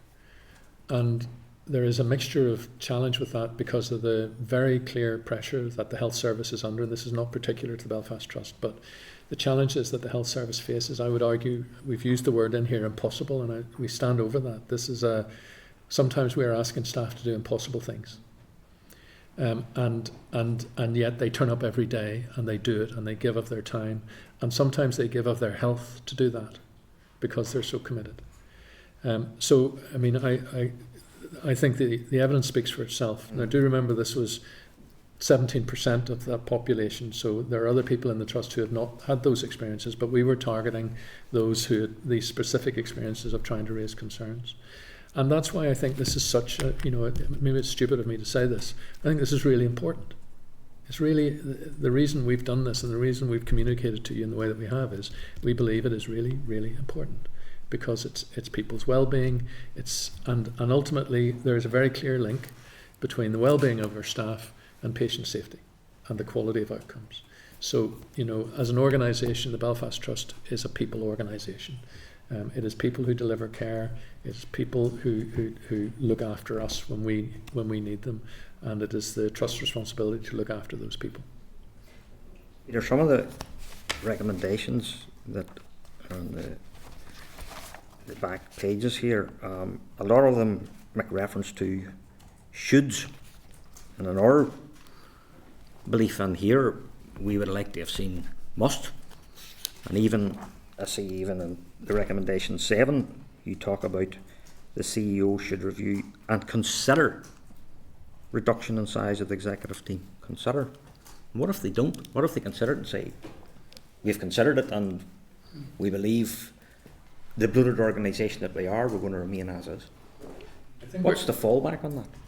I think that this is, I suggest you speak to those coming behind us, because I do think there's a bit in this where we say, here's what we found and here's what we believe you need to do. Yeah. I think that arguably the experts in this are sitting behind us, and they will be the ones who will say how this can best be implemented, and you will indeed, I'm sure, hold them to account for how they choose to do that. We're all grown-ups in this room. We all have responsibilities. We've done our bit. Now the Trust need to step in and work out what this is going to look like in practice, and your job will be to hold them to account, among others, about how they do that. If we are all agreed that our joint purpose, with all the different roles that we have in this room, is to improve the health service, improve the care that the people of Northern Ireland deserve, then we each need to work out how we step into the responsibility for that. And I think that's the big challenge that we all face. Jennifer? Yeah, I think, you're absolutely right. I think where we've said should consider it needs some nuance. It's not quite so clear cut. Some of them we've been a bit stronger because we feel quite a bit more strongly about it. But I think it would be for the trust to say the recommendation said you should, so there needs to be a jolly good reason why you wouldn't, and to explain that very clearly. But we've been as strong as we thought was appropriate for the individual recommendations. Danny? Thank you, Chair. And one of the great things about going last is that all the questions you were going to ask have already been picked up by almost everybody else. I could think of a few more. Obviously, this comes from a very concerning long period of bad behaviour, really unacceptable behaviour, and certainly when this came to light, there were huge concerns at this committee about what had been going on, and obviously your investigation has been instigated in order to take a deeper dive into that. I have a couple of questions. I want to go back to one of the first things. So there is an ongoing risk to service delivery and patient safety within the cardiac unit. What are the risks to patients and service delivery? So I think as we tried and possibly didn't explain as well as we might have done at the beginning. So the individual patient risk today, and as I said, if my relative was going into that unit, I would feel safe and comfortable. However, we know that psychological safety in the workplace is what is required for a highly functioning team. So teams that trust each other, that have each other's backs, that want to innovate and develop will do so best if they have psychological safety. So to maximise that team going forward, that would be something that's very important to pay attention to. So there's a risk there because we know that there has been dysfunction in that team. We want it to be a highly functioning team, developing and progressing. That's what needs to improve for that to happen, would be how I would probably describe it. Remains dysfunctional then? I think there are still ongoing relationship difficulties between members of that team. Okay. But the interventions that are underway are to try and improve that situation. And our recommendation is clear that the Chief Executive and the Interim Clinical Director would keep a very close eye on that team going forward. With previously, I think 7 patients had their operations postponed because of behaviours. Is that still a risk? Is it a risk that because of if there are continued dysfunctions within the team, more patients will have operations? We've had absolutely no suggestion of any issues in that regard whilst we've been doing the work. In your report, it does mention some cardiac surgeons question the validity of the original report. So it seems to me there's an attitude that this is not needed. We're okay, we're going to continue in that vein. And I know you've put in quite a bit of extra governance in and around that team. And there is the cardiac consultant who's now in post for 6 months. And there will be regular checks, I think at 3 months and 6 months at that time. Can you have confidence that given this prevailing attitude that these investigations don't seem to be warranted, don't seem to be needed, that change is going to happen? I think to explain that probably a little more, I think the toxic culture that was described in that report, some of the surgeons didn't recognise it because they didn't see it in their practice, they hadn't witnessed it, so it was more the way the unit was described externally felt unfair from their perspective. They were very concerned at the impact on the wider team from the description, and in their experience in their theatre, on their ward rounds, in their clinics, they didn't see the behaviour that was described. So it was more that than we don't have a problem. They hadn't personally experienced it and saw that the nursing staff and others had felt quite hurt by the way the culture had been described. So I think it was more that's what we were getting at or describing. Okay. Some of the original patterns in the original report were about bullying, particularly of junior nurses, and many of the junior nurses would have been female and from overseas. Was there any sort of trends that you picked up in your investigation about levels of bullying or females, particularly young females and overseas workers?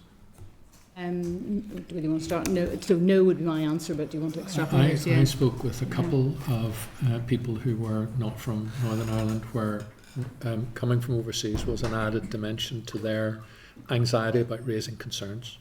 So for people from overseas who maybe had visa restrictions, they had an added anxiety that if they raised concerns about what they saw, that would affect their employment or their ability to stay here. And that was a very particular challenge that was not necessarily had crystallised. It was just an anxiety they carried with them.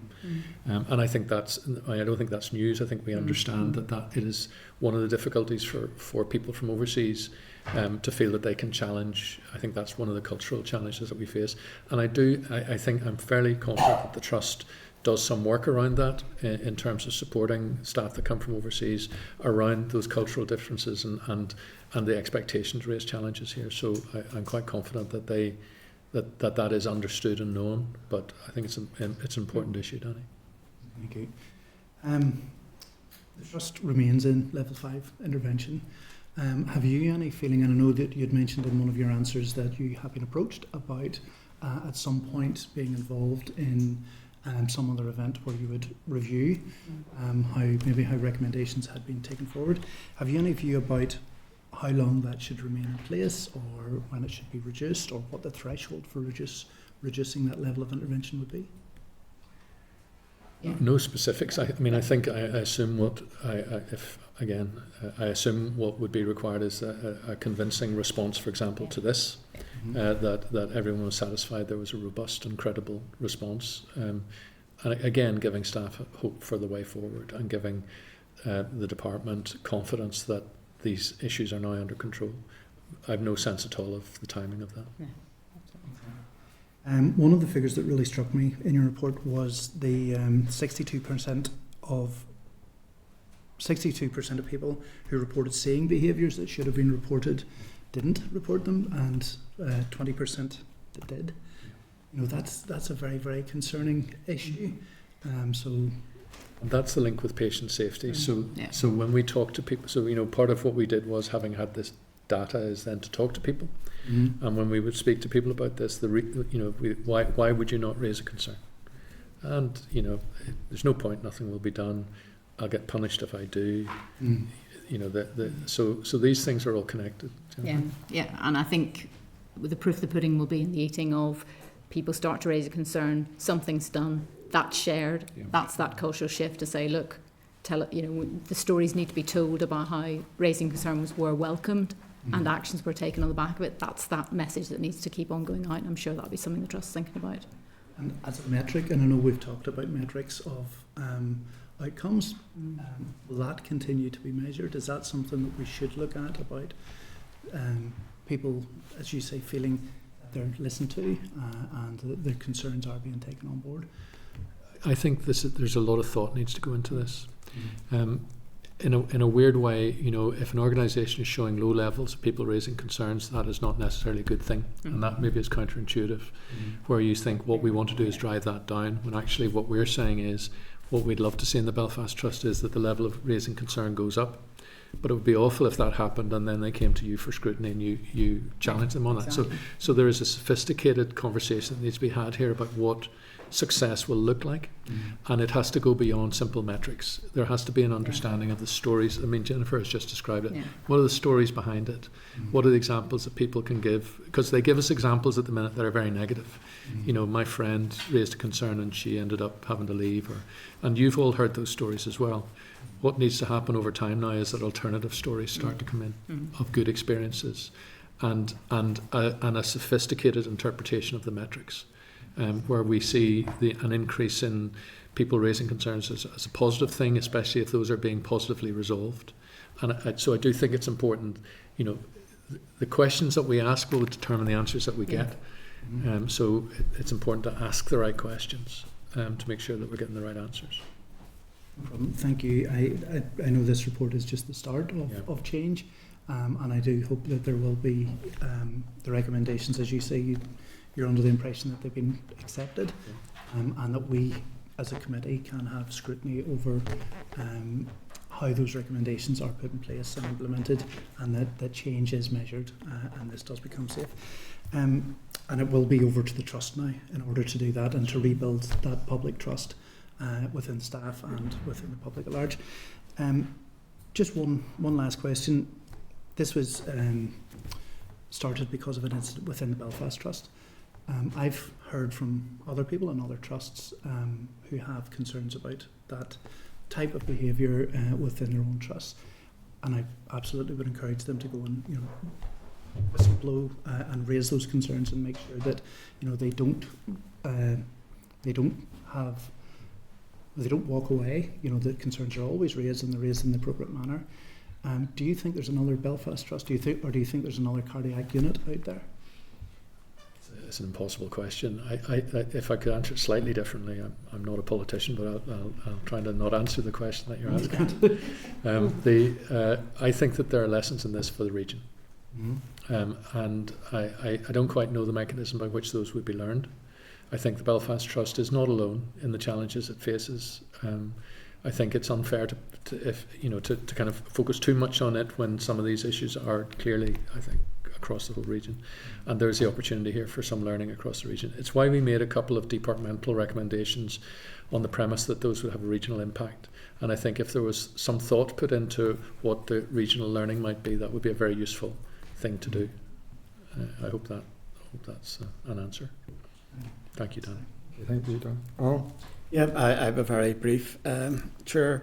Just, I think out there, particularly within the public and maybe even within this room, that there's perhaps a misunderstanding of what your terms of reference actually was, and maybe a higher expectation of what your report would actually come back and say.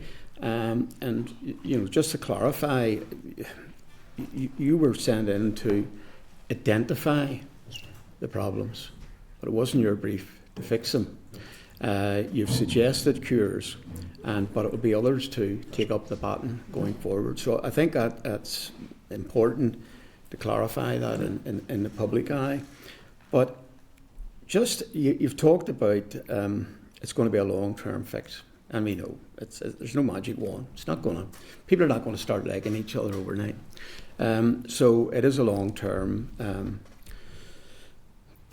project.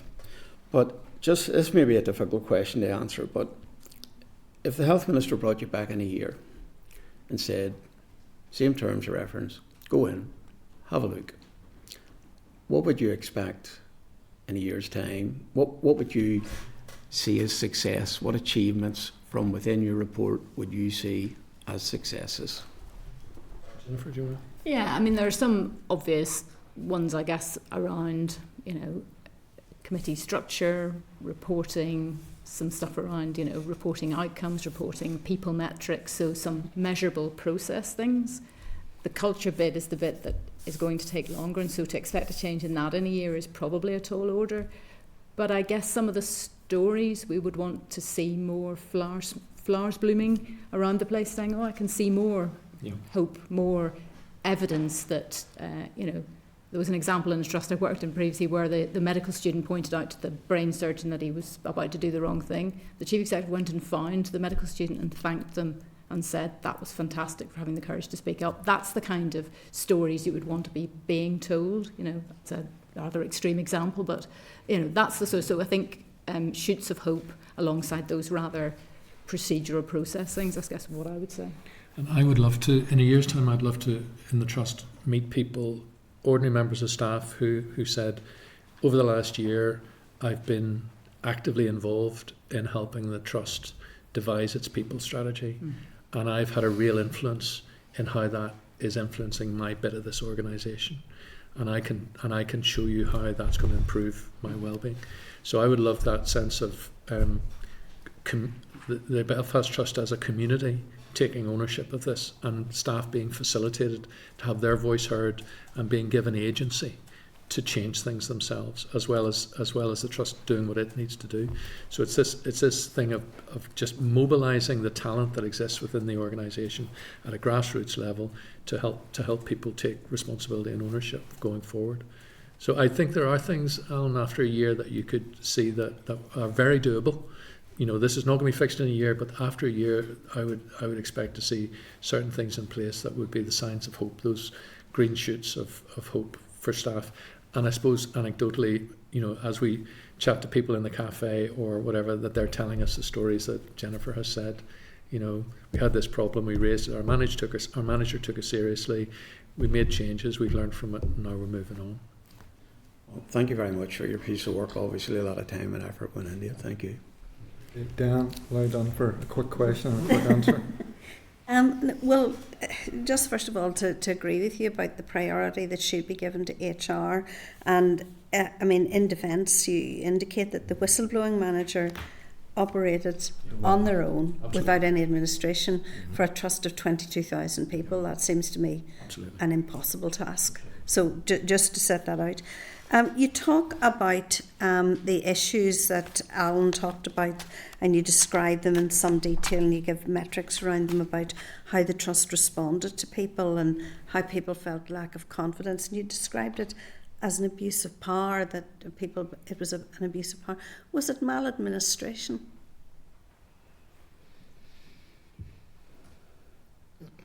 I think it's really hard to define what the cause was, whether I think some of it was probably competence, confidence, ability, desire. I think it's really hard to diagnose. A lot of what we heard, you know, and this becomes anecdotal, but a lot of what we heard was people who would raise concerns and managers would apparently not know what to do. And or would actively do the wrong thing. And so proper processes were not followed. But there was no discipline around those processes, so the fact that they weren't followed wasn't picked up on. So it becomes a vicious circle of. So I don't know if you call that maladministration or not. That for me is about a culture in which there is not a discipline around following proper process in these orders. We're back to my first point. We are. Accountability and responsibility and the lack thereof. And you know, until we fix that, until somebody is accountable. Okay, thank you. We're going round in circles. Thank you very much, both of you, for the report and for giving your time today and for answering our questions. Really appreciate that. So thank you very much. Thank you for the opportunity. We appreciate it. Thank you. Thank you. Okay, members, item number 6 on our agenda, oral briefing from the Belfast Health and Social Care Trust. So can I refer members to our papers, tab 6, page 62 of the main pack. I'm going to welcome Jennifer. So, Jennifer Welsh, Chief Executive of the Belfast Trust. Is Tracey here?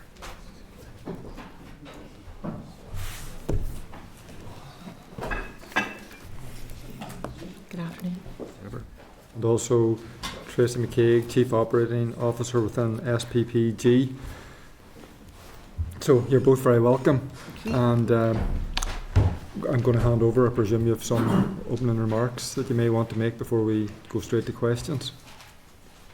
Well, thank you, Chair. I'll perhaps begin, and I'll hand over to Tracey. I thought it would be, Tracey, to be helpful to be here from an SPPG perspective in the context of the fact that I have done 3 weeks in the job in Belfast Trust, and you may have questions about the intervening period since the first cardiac surgery report came out and the interactions with the Trust over that period of time. And then I'm happy to say a few words just in relation to how the first few weeks have been in my experience. So I don't know if you want to say something first of all, Tracey. No, I think you may remember I was here in June, just around the time when this situation was unfolding, and we talked then about an accountability and oversight process in line with our performance accountability support and intervention level 5. And what I can do today is to give you some information around that, should members wish, around what's happened in the intervening period and those interactions with the Trust prior to Jennifer being there, and our view from a departmental perspective as to how we think that's going. So I have nothing more to say just at the moment. Okay. And I suppose just from my reflections just on the first few weeks, I have had a very warm welcome into the organisation. I have very much got a sense of the majority of people wanting to draw a line and move on. That's not everybody, of course. I have a great sense of people wanting to distance themselves from poor behaviour, and they're very clear that that is unacceptable. Wanting to tell me about the good work that they and their clinical teams are doing in respect of their services. And I've had the opportunity to be out and about a lot in the past 3 weeks.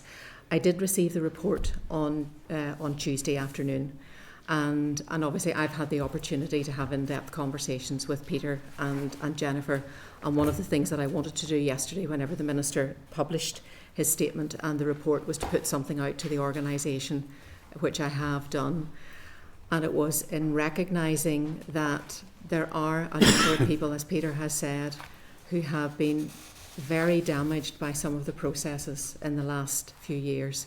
And I want to recognise that and acknowledge it and say to those people that they have been heard and that I'm really sorry that they have been placed in that situation. I know that there are people who have felt unsupported and very let down by some of the processes that have taken place. And so there are almost two strands of work in terms of a lot of people who are wanting to draw a line and move on in a positive way. And yet we do have to find a way to look at how we support individuals who have been deeply impacted by this. And I'm sure I can talk about that in a little bit more detail. So happy to pause there and take questions, Chair. Thank you. Okay, and I actually wanted you to make your opening remarks before I actually welcome you and congratulate you on your new role as the new Chief Executive. I mean, we all wish you well in the role that you do. I mean, I have to say, I've been the Chair of the Health Committee for 8 months. And a lot of that time has been taken up with issues within the Belfast Trust. So it's in all our interest that there's change, that there's new procedures, new policies, and that we have less of the issues that we have been dealing with over the 8 weeks. So everybody wishes you well in your new role. Jennifer, you had the opportunity to listen to Peter and Jennifer previously. So you've now seen the report, you've seen the recommendations, you've heard us asking questions in relation to the recommendations. So can I ask you to set out first of all, your thoughts on the report and also your view on if and how you and the Trust will implement the recommendations? Okay. First of all, I do think that Peter and Jennifer have done a really, really great job. I think the report is very balanced. They've acknowledged in there where there are many examples of very excellent behaviour and where people have intervened and addressed situations, and they have clearly looked at where all of the areas of concerns are, and we've explored that in great detail there this afternoon. In terms of the recommendations themselves, I fully accept the recommendations. I think they're very helpful to me. I embrace them fully. I know the chair of the organisation feels the same way that I do. We have shared the full report, obviously, with the Trust Board. There's a formal process that we have to go through in terms of considering those as a Trust Board, which we will do. Certainly it will be our recommendation that we accept these in full. I fully expect the Trust Board to do that. That's certainly the messages that I have been getting. So there's nothing that I would dispute in terms of the recommendations. We do need to take time to consider them, as I say, as a full board. But not just the board, as a wider senior leadership group across the organisation with our senior medical staff and other heads of departments and with our trade union colleagues as well. I think the action plan that we develop should be one that is done in partnership. I don't think it should be one that is just developed by the Trust Board and handed out to the organisation. This is part of the people and culture approach that Peter was talking about. We must do this with people and not to people. So I am very keen to get out and about, as I have been in the last few weeks, and work with people to look at how we pull together an action plan together. There are things that we need to do at pace, of course, and I can make a start on that, but there are other things, particularly in and around the people and culture strategy, that we really need to do together with colleagues. I'm glad you mentioned the trade union. So you're only in your role a few weeks. I was going to ask you if you had any engagement with trade unions yet in relation to this piece, but other pieces going on, but particularly the cultural piece. And because you'll have heard us asking Peter previously about other issues beyond the cardiac surgery unit. So I'm just going to ask you if you have what kind of engagement you've had with the trade unions, and what is your concerns about issues beyond the cardiac surgery unit within the Belfast Trust? Yes, I have had engagement with the trade unions. There's a very regular meeting actually with the executive team, and it happened to take place yesterday morning. The report was obviously not published until 2 o'clock in the afternoon, so I alluded to it and I gave some information at a very high level, but obviously because it was not published I couldn't go into detail at that time. That's certainly something that we will follow up. I found it was a very constructive and positive meeting, really good exchanges between the executive team and the trade union members that were there. I think there's a real genuine desire to work in partnership. I heard about various examples of work that is ongoing where you have trade union members as part of working groups of various projects that are ongoing. So it is early days for me. I do have a meeting with the chair of trade union side coming up, and there will be further meetings with them as we work our way through all of this. Okay, and previously you talked about working at pace, so Yeah. I understand there's a procedure the board has to get a look at that in terms of what outcomes will be from that. But in terms of what you envisage working at pace over the next 6 months, what do you think can be implemented to make a difference? Because, as I say, the public have been hearing constantly about issues with regard to the Belfast Trust, and the staff have been hearing issues constantly about issues within the Belfast Trust. So, working at pace to kind of restore confidence over the next 6 months, what would you envisage are the key priorities, and what can you achieve in the next 6 months to a year? There's some very practical things in there in terms of reviewing the HR function. That's certainly something that, while it may not be completed, would certainly be underway within that period of time. The same in relation to the recommendations that have been made around the structure. That's something that I would hope would be completed by that time as well. So those are the types of practical things that I think can be got underway at the same time as we're having an ongoing engagement right across the organisation. And then one last question for you before I maybe speak to Tracey. Like, there was recommendations about the size of the board and the number of interim positions as well, and the structure. So, I mean, is there plans in place, for example, with the interim position? I think it was 25 interim positions, which to me seemed like a lot. Like, is there a recruitment process? Will those be filled? I mean, because I would imagine at that level, if you're doing something else over and above what you're currently doing, or you're doing something short term, it's not the ideal scenario. No, ideally you want to have a stable team with permanently recruited people. I understand why there has been a delay in that. Separately, there has been a review around senior executives, so we haven't gone forward in trusts to appoint permanent posts in the last number of months.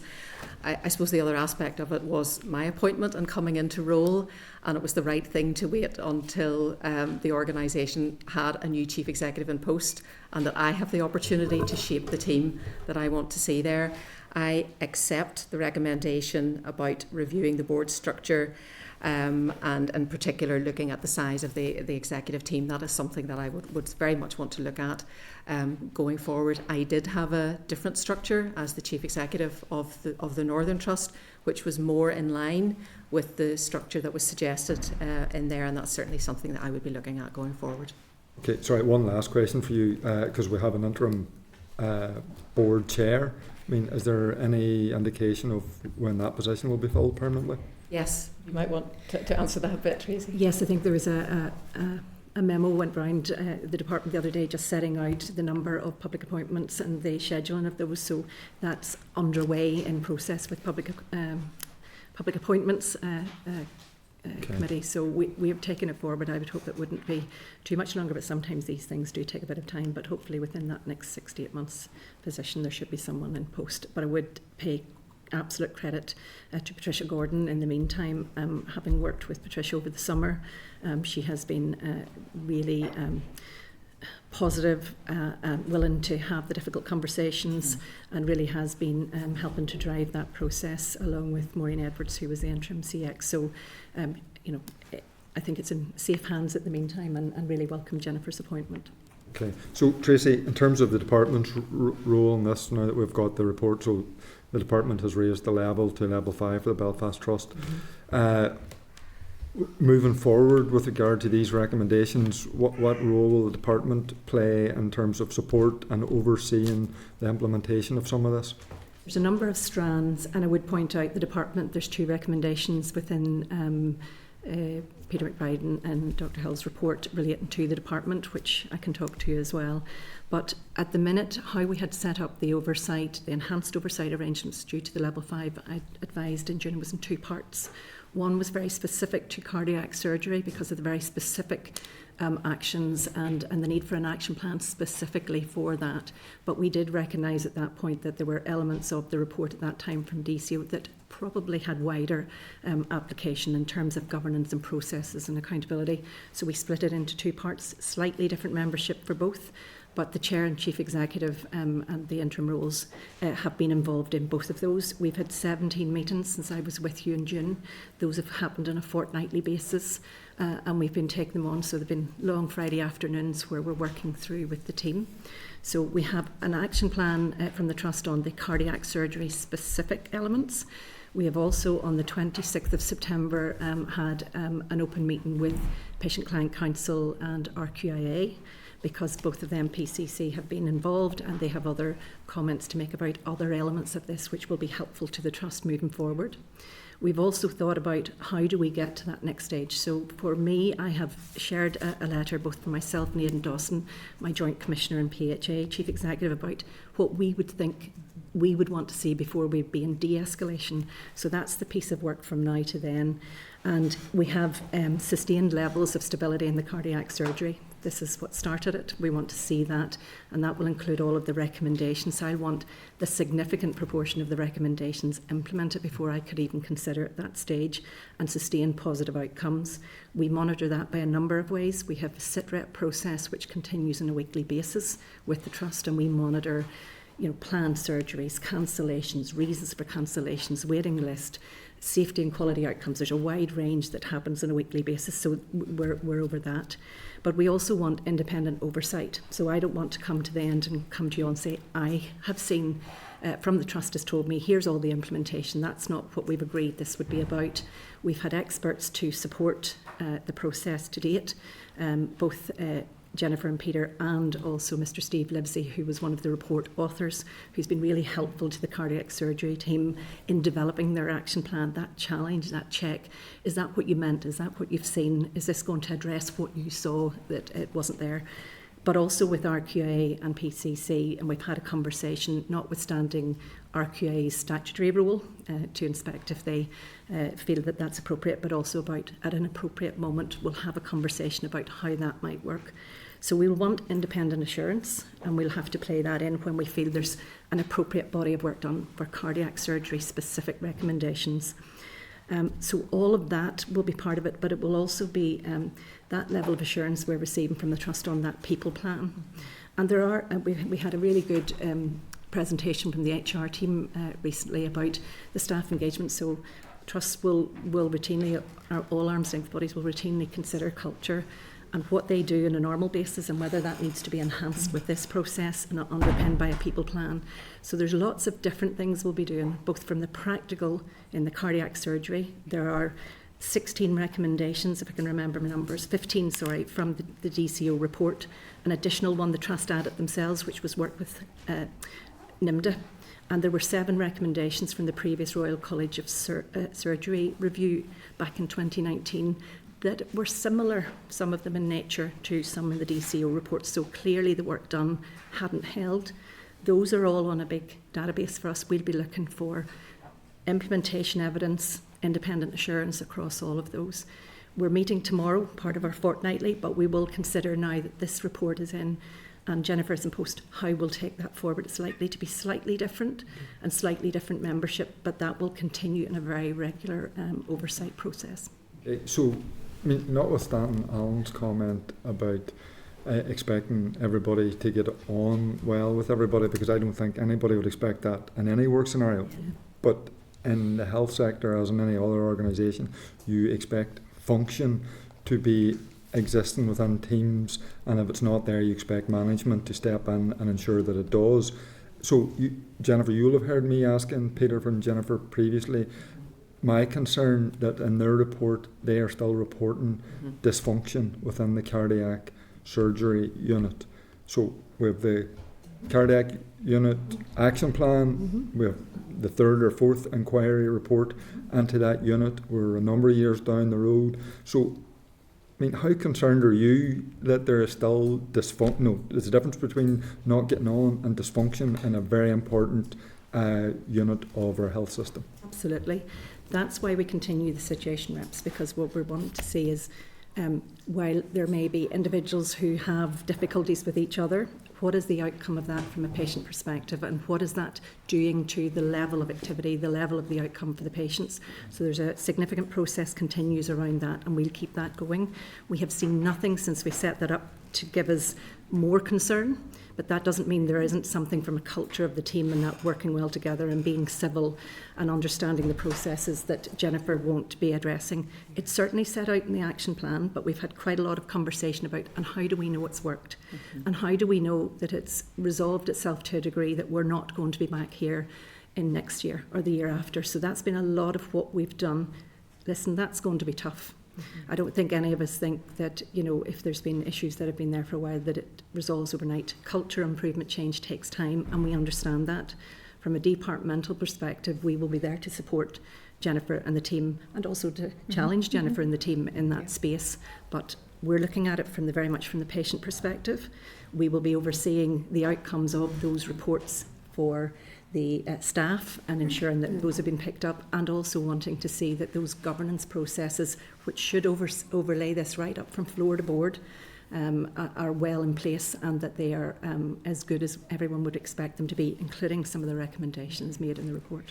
Could I perhaps add to that, just specifically on that bit about the relationships within the team? I think we're all agreed you don't change that overnight.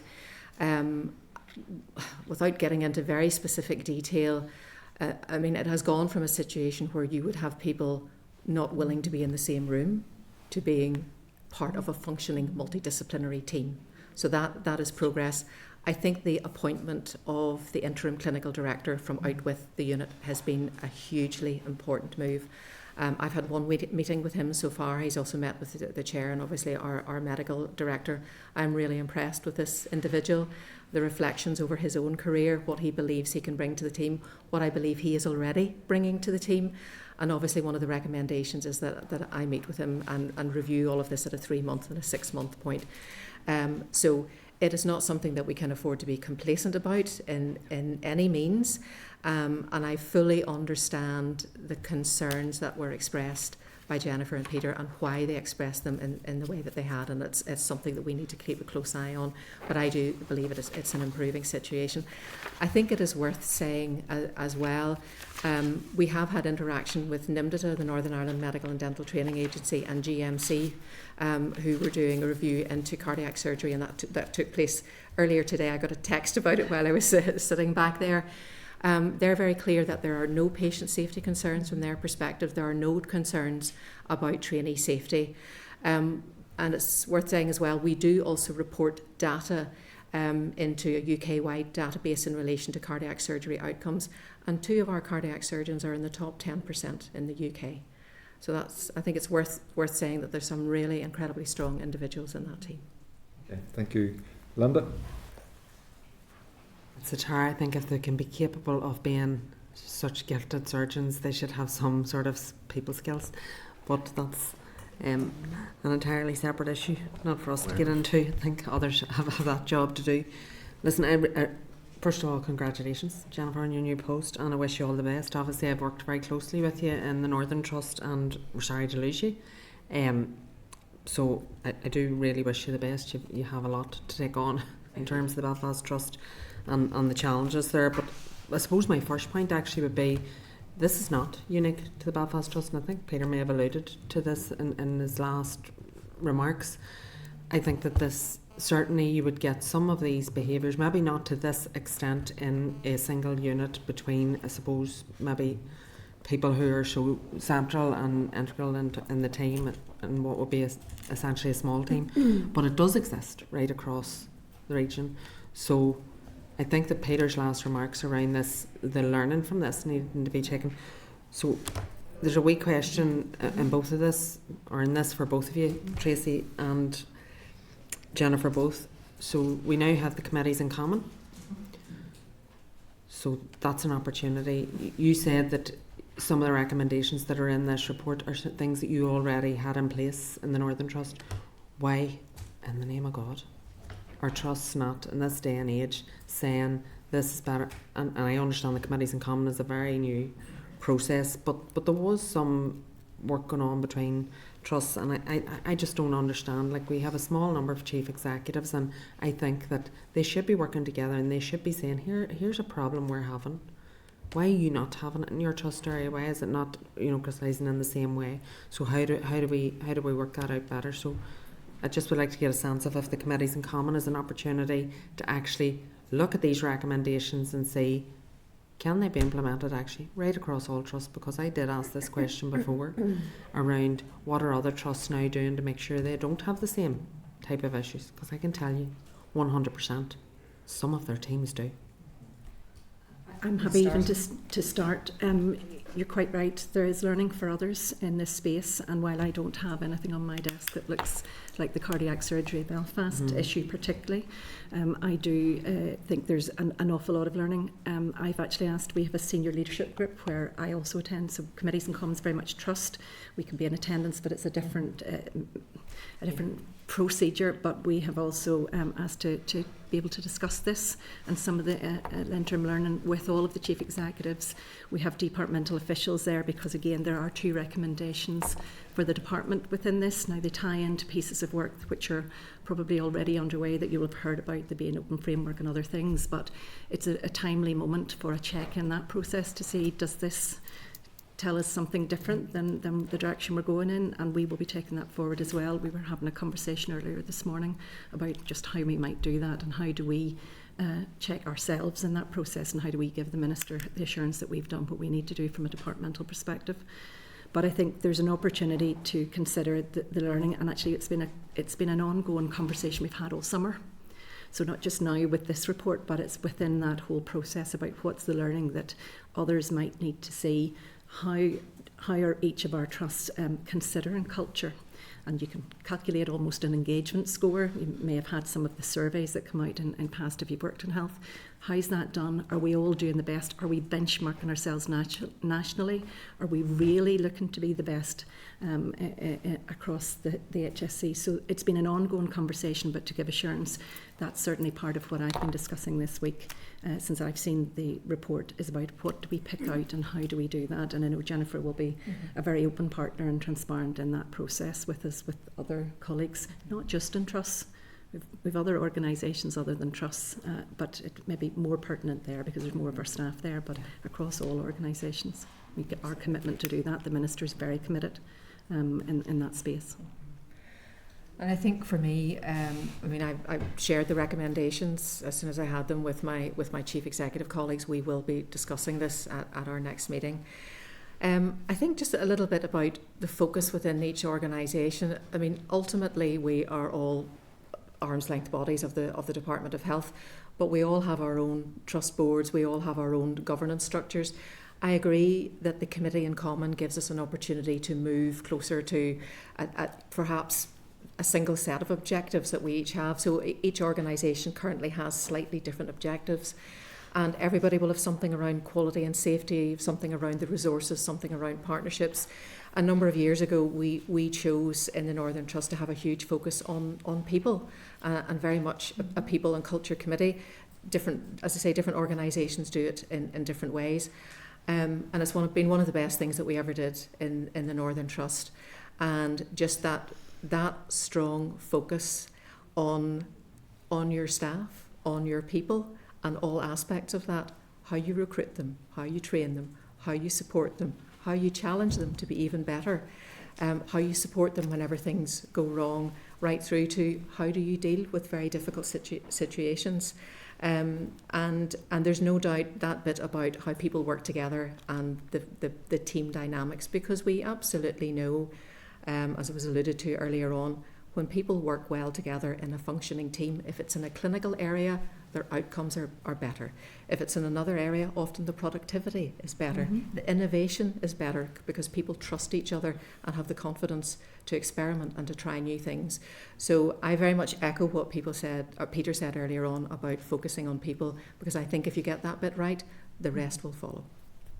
I agree with you. I suppose that's the point I'm trying to make. I understand that every chief executive, and I understand your own caution because you're chief executive of Belfast Trust and you don't want to impose what you think on other trusts.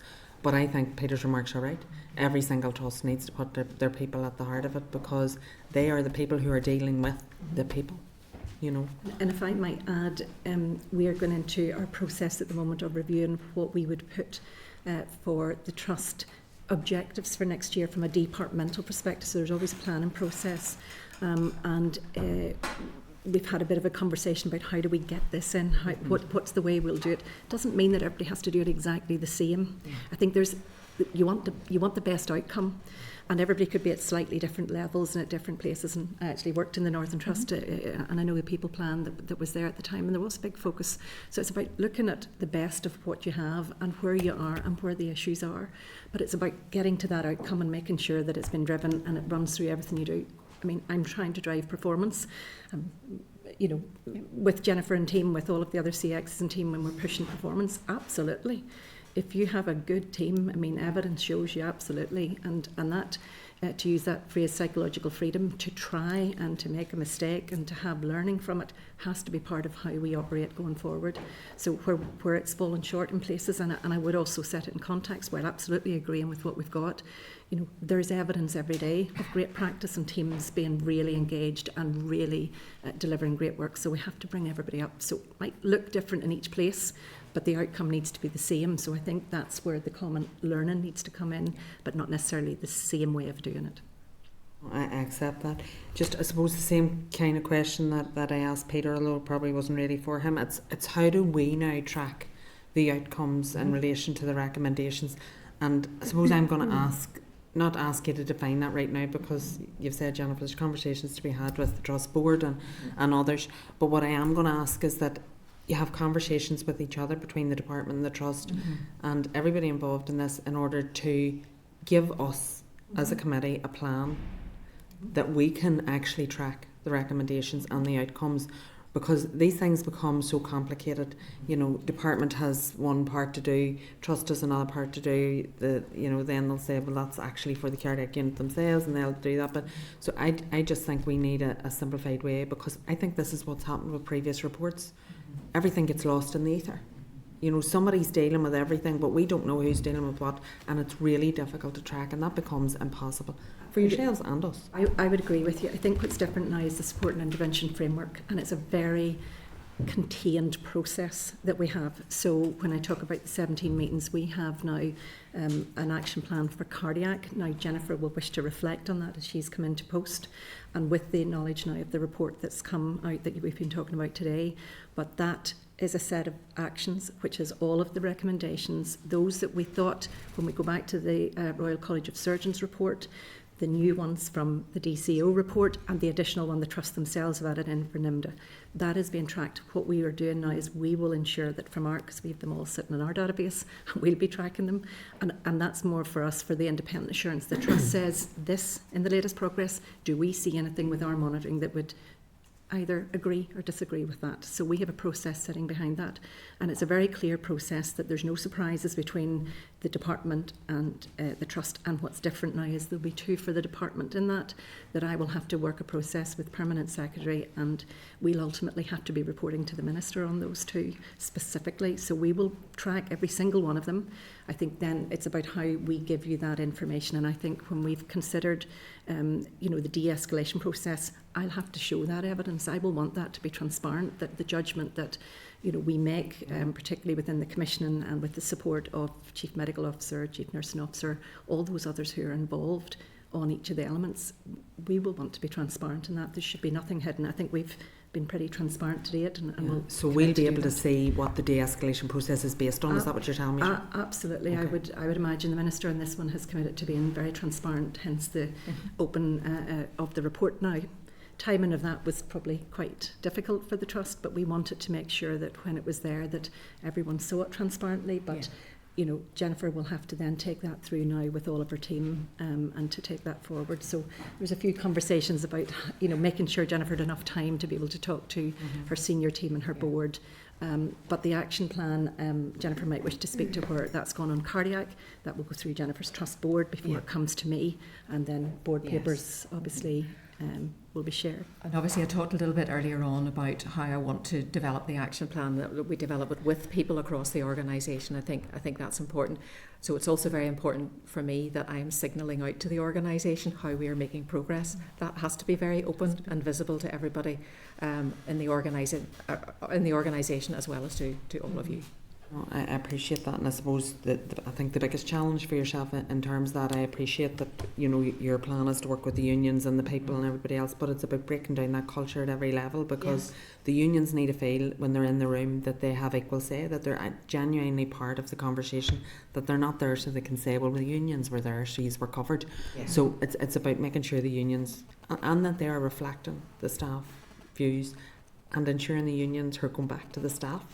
You know, so I think all of that is really important, but I think those are all the questions that I have for now. But I suppose for me the important part here is that how do we now track it, and the accountability, and making sure that we're scrutinising the accountability of the trust on the department around this. Thanks, Lynn. Yeah. Thank you, Chair, and thank you. And like other colleagues, Jennifer, you know that I wish you every good wish in leading this organisation. It is a huge, complex organisation, but it is also a regional centre of excellence for Northern Ireland, and every one of us has an input into trying to make sure that it's the best it can be. Can I just follow up Linda's point about tracking? And maybe Tracey, you could answer this. So we had the 2019 Royal College of Surgeons report, which reported, as if I picked you up right, almost the same issues that the 2023 report picked up on, and the 2025 report, and now the report that we have on our desk today. Why did the department not take any action before now? I think to remember that in the 2019 review, I think the report was 2020, and the recommendations that were there, they were cleared at the time by the GMC to say that there was sufficient progress. Now I can remember when I was with you in June, I'm saying the question to us is why didn't it hold? And I think as we're seeing now that relationships probably meant that it didn't hold as well as it needed to, and that's why we were back to where we were again, and we're not quite back to the beginning because there were other elements that did hold. So I think it's not about, you know, it was signed off, General Medical Council saw the progress and it was cleared, and I think that's within the Trust's action plan. So it's difficult, and then we've had a situation again which has meant this has come to the fore again. So that's why when I talk about de-escalation, it's about truly understanding that this is different this time. It has to be, and we don't want to be back here again, and that's about all of the assurances that we have. But we are dealing with individuals, and you know, sometimes unfortunately things happen, but you know, with all of the work that will be going on in the people strategy, the culture, all of those elements, I do think it should make a difference, but we'll have to track to make sure that it does. And we're in a very different process now in the way that we're doing. So I can just give you an assurance from myself and from Aidan in PHA that, you know, this is something that's top of our agenda, and we will be tracking this through. But I don't want to get to the end and say at Christmas there's X number of recommendations and I'm content. This is about sustaining it, and it's about how do we take that through. That's the conversation for tomorrow with Jennifer and with Patricia. That we'll have to have a conversation about how are we all going to, this has to be a partnership, how are we all going to get to the level of confidence that we can give an assurance to the public, to the staff, to yourselves, to the Minister, about this is sustained and that we think it's in a much better place. Does that mean in a period of time that something could happen? I think we'd have to all be honest. Things happen every day, and it's about how we respond then.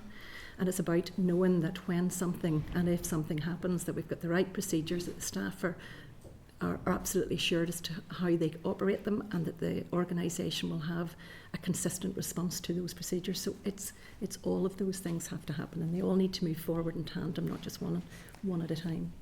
If I may, I think there has been a very structured and robust process put in around cardiac over the last number of months. And I think also with the appointment of the interim clinical director, that's been a really important move. There's a formal recommendation for me in here in terms of following that up, but even without that, This is so important that this needs to be tracked at our trust board meeting, and I fully expect to be held to account by SPPG and the department and by yourselves in relation to this. We cannot afford for this to slip back again. So it's, to me, this is constant gardening and constant attention that needs to be given to this type of thing. So just a comment in relation to it. I mean, the cardiac surgical unit is one of many issues across the trust, and my understanding is that the chair of the trust briefs the department every week or every month in relation to issues that are ongoing. And I can't help but feel that not just surgeons and clinicians across the trust were let down by what Peter has described as an abuse of power within the trust, but you let the minister down by allowing it to escalate to the extent that it did. And then, you know, we're all holding our hands up and saying, what can we do now? I don't understand the dynamic between the department and the trust. But I do think that if we are to go forward in this, and we're not to actually end up in the same position where the minister has to intervene and the minister has to do whatever, there needs to be a much, much more robust process between those two. Can I just skip on, because I have a couple of things that I do want to ask. And Jennifer, one of the things that struck me very much in this report was the number of SAIs that were outstanding, and the number of mortality reviews, over 900 at November 2024, that were still not completed. Can we get an assurance that those SAIs, because we actually attended a meeting here with people who had outstanding SAIs with the trust. This is not just harm because of the nature of an SAI process, but this is ongoing harm to families. And I came out of that meeting, I must say I was quite emotional. I thought it was one of the toughest meetings that we have done, and I would really like an assurance from you that these SAIs will be completed. I actually attended an SAI review a few weeks ago in the Belfast Trust, and quite frankly, by the time I came out of it at 5 o'clock on a Friday afternoon, I was exhausted, and I was only there to record what happened. This is a matter of ongoing harm, and it really needs to be dealt with, because delaying this issue is harmful on top of harm already caused. I fully accept that. I think it is something that a lot of us struggle with in terms of SAIs and having them completed in a timely way. And partly that is to do with resource and how we support teams to make sure that it is done properly. I completely agree with you that it's such an important thing for families that we do that in as timely a way as we possibly can. It is part of the support and intervention framework on which we are held to account by the SPPG. So I can assure you that there's a huge focus going in on this area. If the trust is held to account by SPPG, why do we have an unusually large number of SAIs not completed? I can't speak about the history. I can only talk about what we're intending to do going forward. And I appreciate that, Jennifer, but I think it also, I must make the point that it would have been helpful if some of the leadership team that were actually in charge of all of this were here to actually answer some of those questions too. I appreciate that you want us to focus on the future, and I want to focus on the future, but as I've made my remarks to Peter and to Jennifer, unless we expunge the hurt and the harm of the past, we're just going to go round in circles. We'll be back talking about that Royal College of Surgeons report again and again and again. And anyway, I can't really understand. Can I move on? Not that I'm fixated on it, but I think it's important. To this process, HPS. On the 12th of June, we had a meeting with the senior leadership team of the Belfast Trust, and I asked questions about the MHPS process. And on that day, I'm reading the Hansard. On that day, I asked about the process, and your medical director jumped in to say that there was already a review underway and had already been commissioned by the chair of the trust in relation to MHPS. I asked when did the review start. Mr. Hagan said it had just started, and then we went on to talk about the need for external input into that review and how that review would be conducted.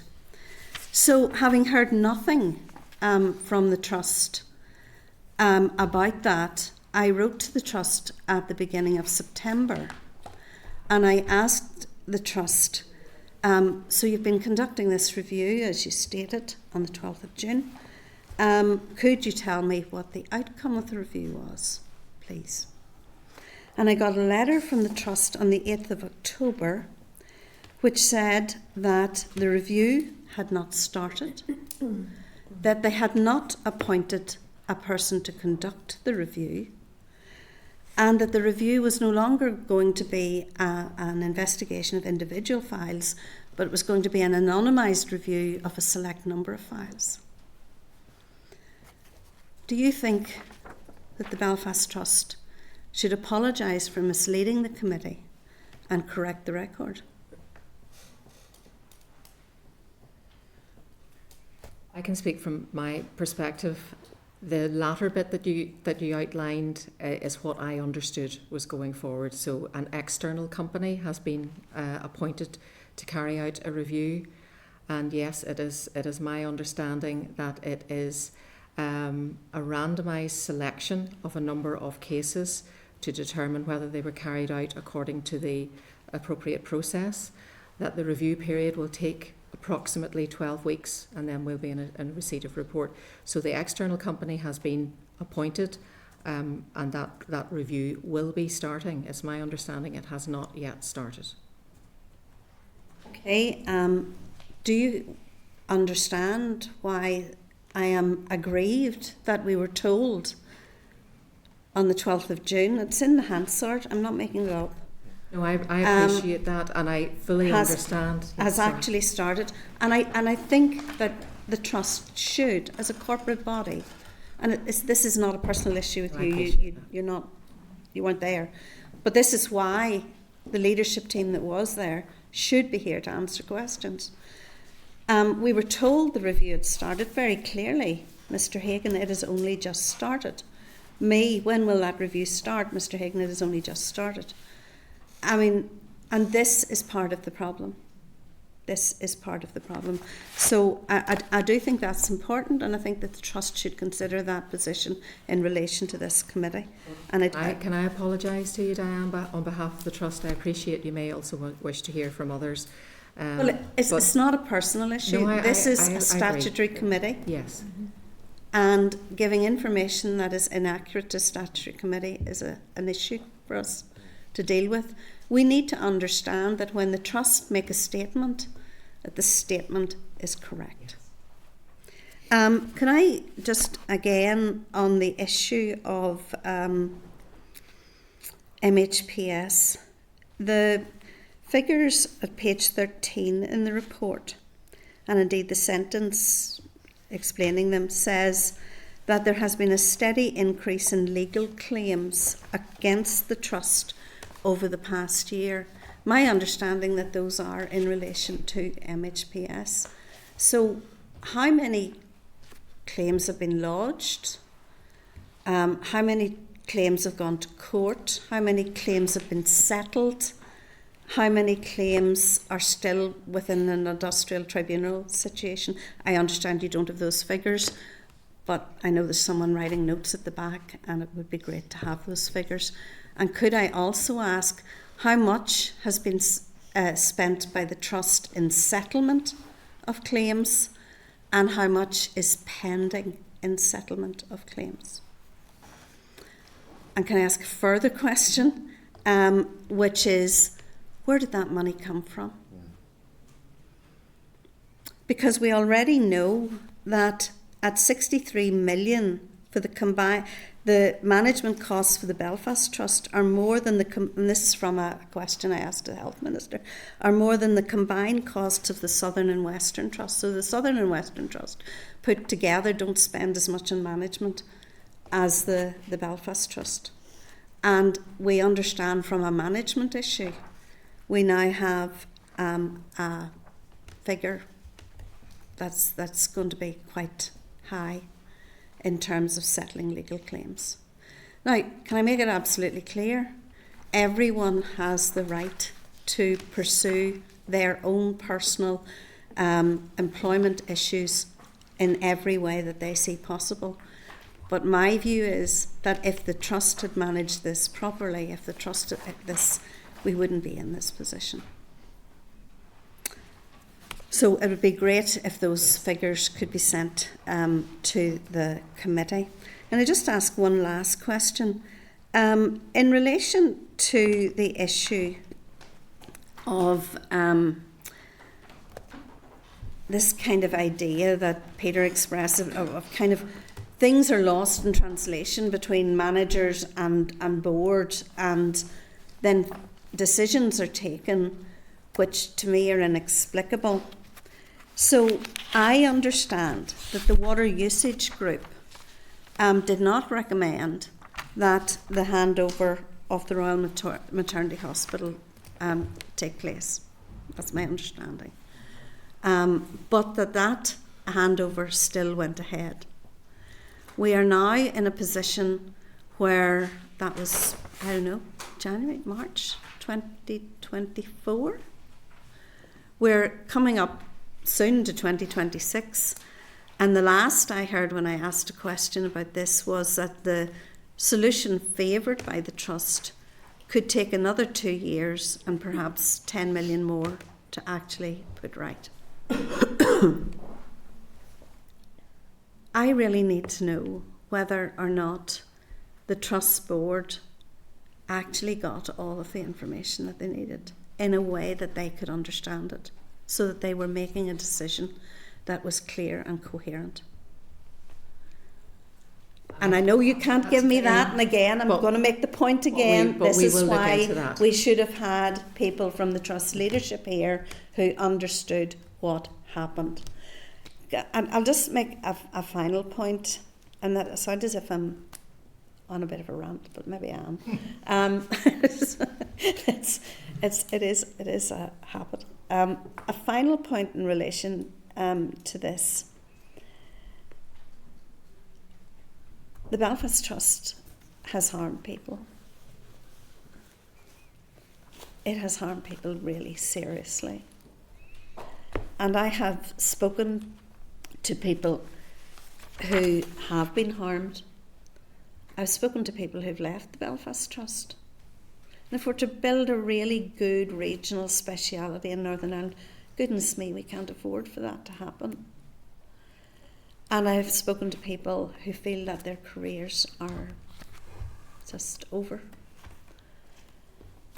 I do not want to see the legacy issues hived off and said, well, that's for another day. You cannot go forward unless you make right. I agree with that, and the message that I put out to the organisation yesterday morning, I acknowledge that. I agree, Dan, that we cannot let that go. I agree that there are people who have been damaged. I think there need to be individual conversations in relation to what helps you to move on. Can we help you move on? What will that be? And it won't be the same answer for every individual person. I accept that. But I agree with you that it's hugely important that we address that as an organisation. Okay. I look forward to someone coming back and having a conversation around that, because I think it is massively, massively important. But I'd really like, in a reasonable period of time, a conversation around the issue of outstanding SAIs, which I believe are really causing harm to people. Thank you. Thank you, Danny. Thank you, Chair. First, obviously, welcome to your new role, and like other members, we've had engagements in the past within the Northern Trust, and again, I'm sorry to lose you from the Northern Trust. Thanks, Danny. Can I just ask you, obviously, coming into this role, there are a lot of issues, as Philip has alluded to, that we've spent quite a significant amount of time dealing with in this committee, and they include capital projects, they include poor staff morale, and they, as we've heard today, a lack of confidence from the public because of various issues. But what are your key priorities? What are you focusing on? People. It's people and culture. Because I do think it relates to every other aspect that you're talking about. There are things that we know are concerns in the organisation because of dysfunctional teams, and there are other things that are concerned where perhaps we have not trained people properly or not given them the support that they needed. So I am very firmly of the view that we focus on the people, and we have to do all of the other things, of course, in relation to performance management and financial management. But I think having people very much as the focus and how we wrap around them and support them as a good employer is very much at the heart of it. And just to reassure you, I have had several briefings from Peter and Jennifer. I do have to say that the chair, the board and the directors in the organisation have been very open with me about the areas of concern. So I know where I want to focus. As I say, people is the big one, but that takes you into different areas and different teams where you will want to do a bit of work. But I think the organisation has been very open with me. I've welcomed the engagement that we've had with SPPG and the Public Health Agency as well, and the trade union. So. One of the key issues that we've dealt with again and again here is our runaway capital projects. Yeah. And I just want to pick up on what Diane was talking about, the maternity hospital, and we've had various briefings, and we've even visited the maternity hospital. So we've actually, I think it was February, we've actually been inside it. It looks fantastic, but the idea that women cannot have their babies there, frustratingly, is unbelievable. That we're in this situation. Now, we know that the Trust recommended option 2. The Minister had an investigation into that, which agreed with your decision. It's going to cost, I think, 6 million in and around. I don't know the precise figure, but it's around about that. Sorry, not off the top of my head. Sorry, Danny. Okay. 9 to 12 months' time. You're progressing a design team at the minute. When will the work actually start? 9 million? 6 million? 6 million. Need the glasses on. So I can't say that specifically, Danny, in terms of exactly when that work would start. I presume that design work will have to be complete and properly considered and signed off. And my understanding is it would take about a year to completion once the project actually starts. And the design work, or does that include just the work? My understanding is that is just the work, but I'm happy to check on the detail of that. But no, I'll not go into the detail because I would rather just check the facts on that. Thank you. I appreciate you might not be able to tell me this, but it was suggested that during the work for option 2, it may become apparent that is not enough. And you may have to revert to option 3. Option 3 was an entire pull out of the entire water system within the building. I think that was initially deemed excessive. But it may well be the case that this would have to be done. If that was the case, could be any sort of ballpark figure of price or length of time that will cost?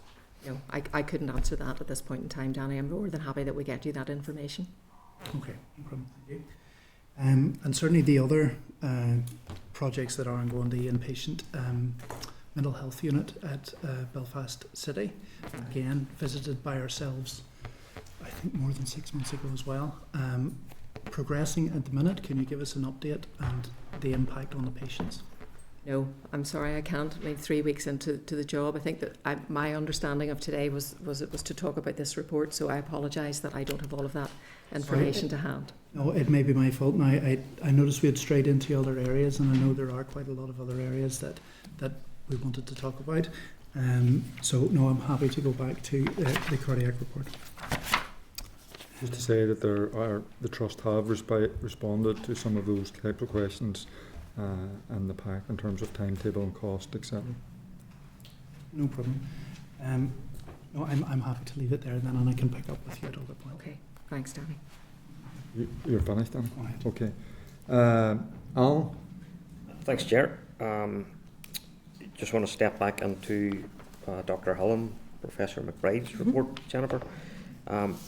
Danny had talked in his questioning to Professor McBride, he asked if there was any other cardiac surgery units in our trust. Obviously, you are a former Chief Executive of the Northern Trust. Was there any similar issues in the Northern Trust? And if there was, how did you deal with them? I don't believe there were any issues that were that serious, where you had instances of throwing instruments, for example. So that was certainly not anything that I came across in my time in Northern Trust. I think it is fair for Peter to reflect that not all team members will always get on, and there are a range of interventions that you can do. So some of the things that I've been involved in the past are, for example, organising mediation for teams, or team building events, or other things to try and ensure that they can work together in a constructive and a positive way. But there is also something about good managerial intervention and trying to nip things in the bud before they actually go somewhere, and that is part and parcel of the people development and making sure that people are properly trained and having the confidence to go and do that. And I think often when things don't happen in that way, it's perhaps because the managers have not experienced that before and maybe don't have the confidence to go in and tackle that. Just another comment on the report, stepping backwards again to the Minister's public comments of the 5th of June from memory.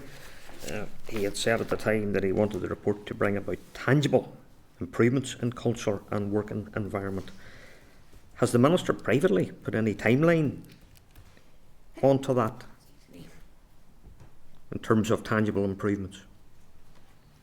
And I suppose I'll come back to what I said about the de-escalation process. So the Minister has been given all of the minutes the whole way through the 17 different processes, and we've been keeping very closely engaged with the Minister. He has had a personal interest in this matter all over the summer. There's no timeline, and I think that's what Jennifer and the board within the Trust will have to consider now, how quickly some of the recommendations can be implemented, but then culture change as a widespread is a longer term, and that's not something that I think any of us can put a specific time frame. What I will give you assurance is that certainly the conversations Jennifer and I have had to date is that it needs to be shown with pace and urgency, but that doesn't mean that you get to the end point absolutely quickly. And I think that's the determination that you have to show to your staff, your trade unions, to everyone that's involved in that you're moving and that you're taking actions and you're continually working through. But I think we'll have to keep assessing it as we go forward by all of the independent experts that we have had to date, and may well play a part in the future, as well as RQA and others. But it's not something I think anybody's put a timetable. But my conversations, certainly within the department, have been about our tracking now towards how many recommendations are implemented and how can we independently verify those. And we're certainly keeping that. I mean, our meetings will continue to be very regular, but we haven't set a time frame on that. It'll be continuous assessment of that process. But I think Jennifer and myself and others, and we're talking, we need to see lots of activity in this area, and the people plan, Jennifer will want to reflect on what that looks like, and that will obviously set out some time frames around that as well, but no specific date. I think probably unhelpful at this point, because we'd almost say if you get there it's done, and it won't be, it'll be continuous. I think there are some of the underlying actions within the specific recommendations that we can put a time frame on, and I think that would be important that we challenge ourselves in that way. But whenever we get to the culture bit, that's much longer change, as everybody has reflected. I think proper cultural change, to be quite honest, is a 3 to 5 year process. I really do think it takes that long. However, I was very struck by what Jennifer and Peter said earlier whenever you asked what change should they expect in a year, and that's where we should be looking for the green shoots or a few flowers. I think it is very much about what are people saying in the organisation? How does it feel to them? How is that reflected in a staff survey? So would people have more confidence to speak up and raise concerns? Are people confident going to their managers to engage about these things? That's the type of thing that I will be looking for. Or that rather than something being escalated to the department or to one of you or to the media, that my office gets a call to say, I think you need to know about X, Y, or Z. Those are the types of things that I'm going to be looking for as well. So then, Jennifer, say, for example, that in 3 to 5 years' time, or less, members of this committee, whoever they may be in the next mandate, are still receiving pieces of correspondence and messages and emails from members of staff who feel that the culture still hasn't changed. Who then ultimately will be accountable? Will it be the minister hoisted high on his own comments, or will it be yourselves? I see myself as accountable and responsible. I am the accounting officer of the Belfast Trust. We will be in real trouble if in 3 years' time you're all still getting messages and that things have not started to change. I would like to see change, certainly in a year's time. We'll not have finished the process by then. But I think it is really important that we give hope and optimism to people inside the organisation. I started my comments by saying I've had a really warm welcome, and I really have. And I feel a real sense of energy within the organisation.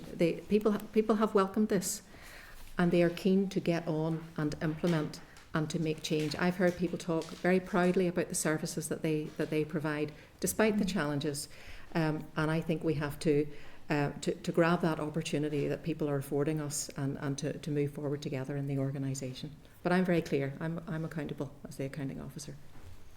Can I ask just a question then on the maternity hospital report that we have makes reference to the trust and their legal representatives are working with independent experts on issue of liability. Are we any further forward in terms of liability? Because I know Diane and many others in here have asked who will ultimately be liable for many months now, and we still continue to receive the same response. Apologies, I can't answer that question, but I will certainly pick that up for you, Alan. Thank you. Thank you, Jennifer. Thank you. Nola? Thank you for your answers. Jennifer, congratulations on your new role. Taken at a very difficult time, no doubt, but hopefully you can actually enjoy it, as well as providing the kind of new fresh leadership, to be perfectly honest, that is obviously needed. I have a couple of quick questions. In our packs today, we had attached a few letters, some from retired consultants and some from your predecessor. And in one, this question's fallen on from Diane's, was about a review, an internal review, not the external review into the MHPS cases, but an internal review found that there was no misleading of the committee. And I just wonder, following everything that has been said, if you're willing to actually go back to look at that. The reason why I ask is because, you know, it is important that transparency is key here, and accountability in terms of moving forward, and recognising the role and remit of all bodies, ensuring that we do have that transparency element. So I wonder if that's something that you'd be willing to go back and relook at.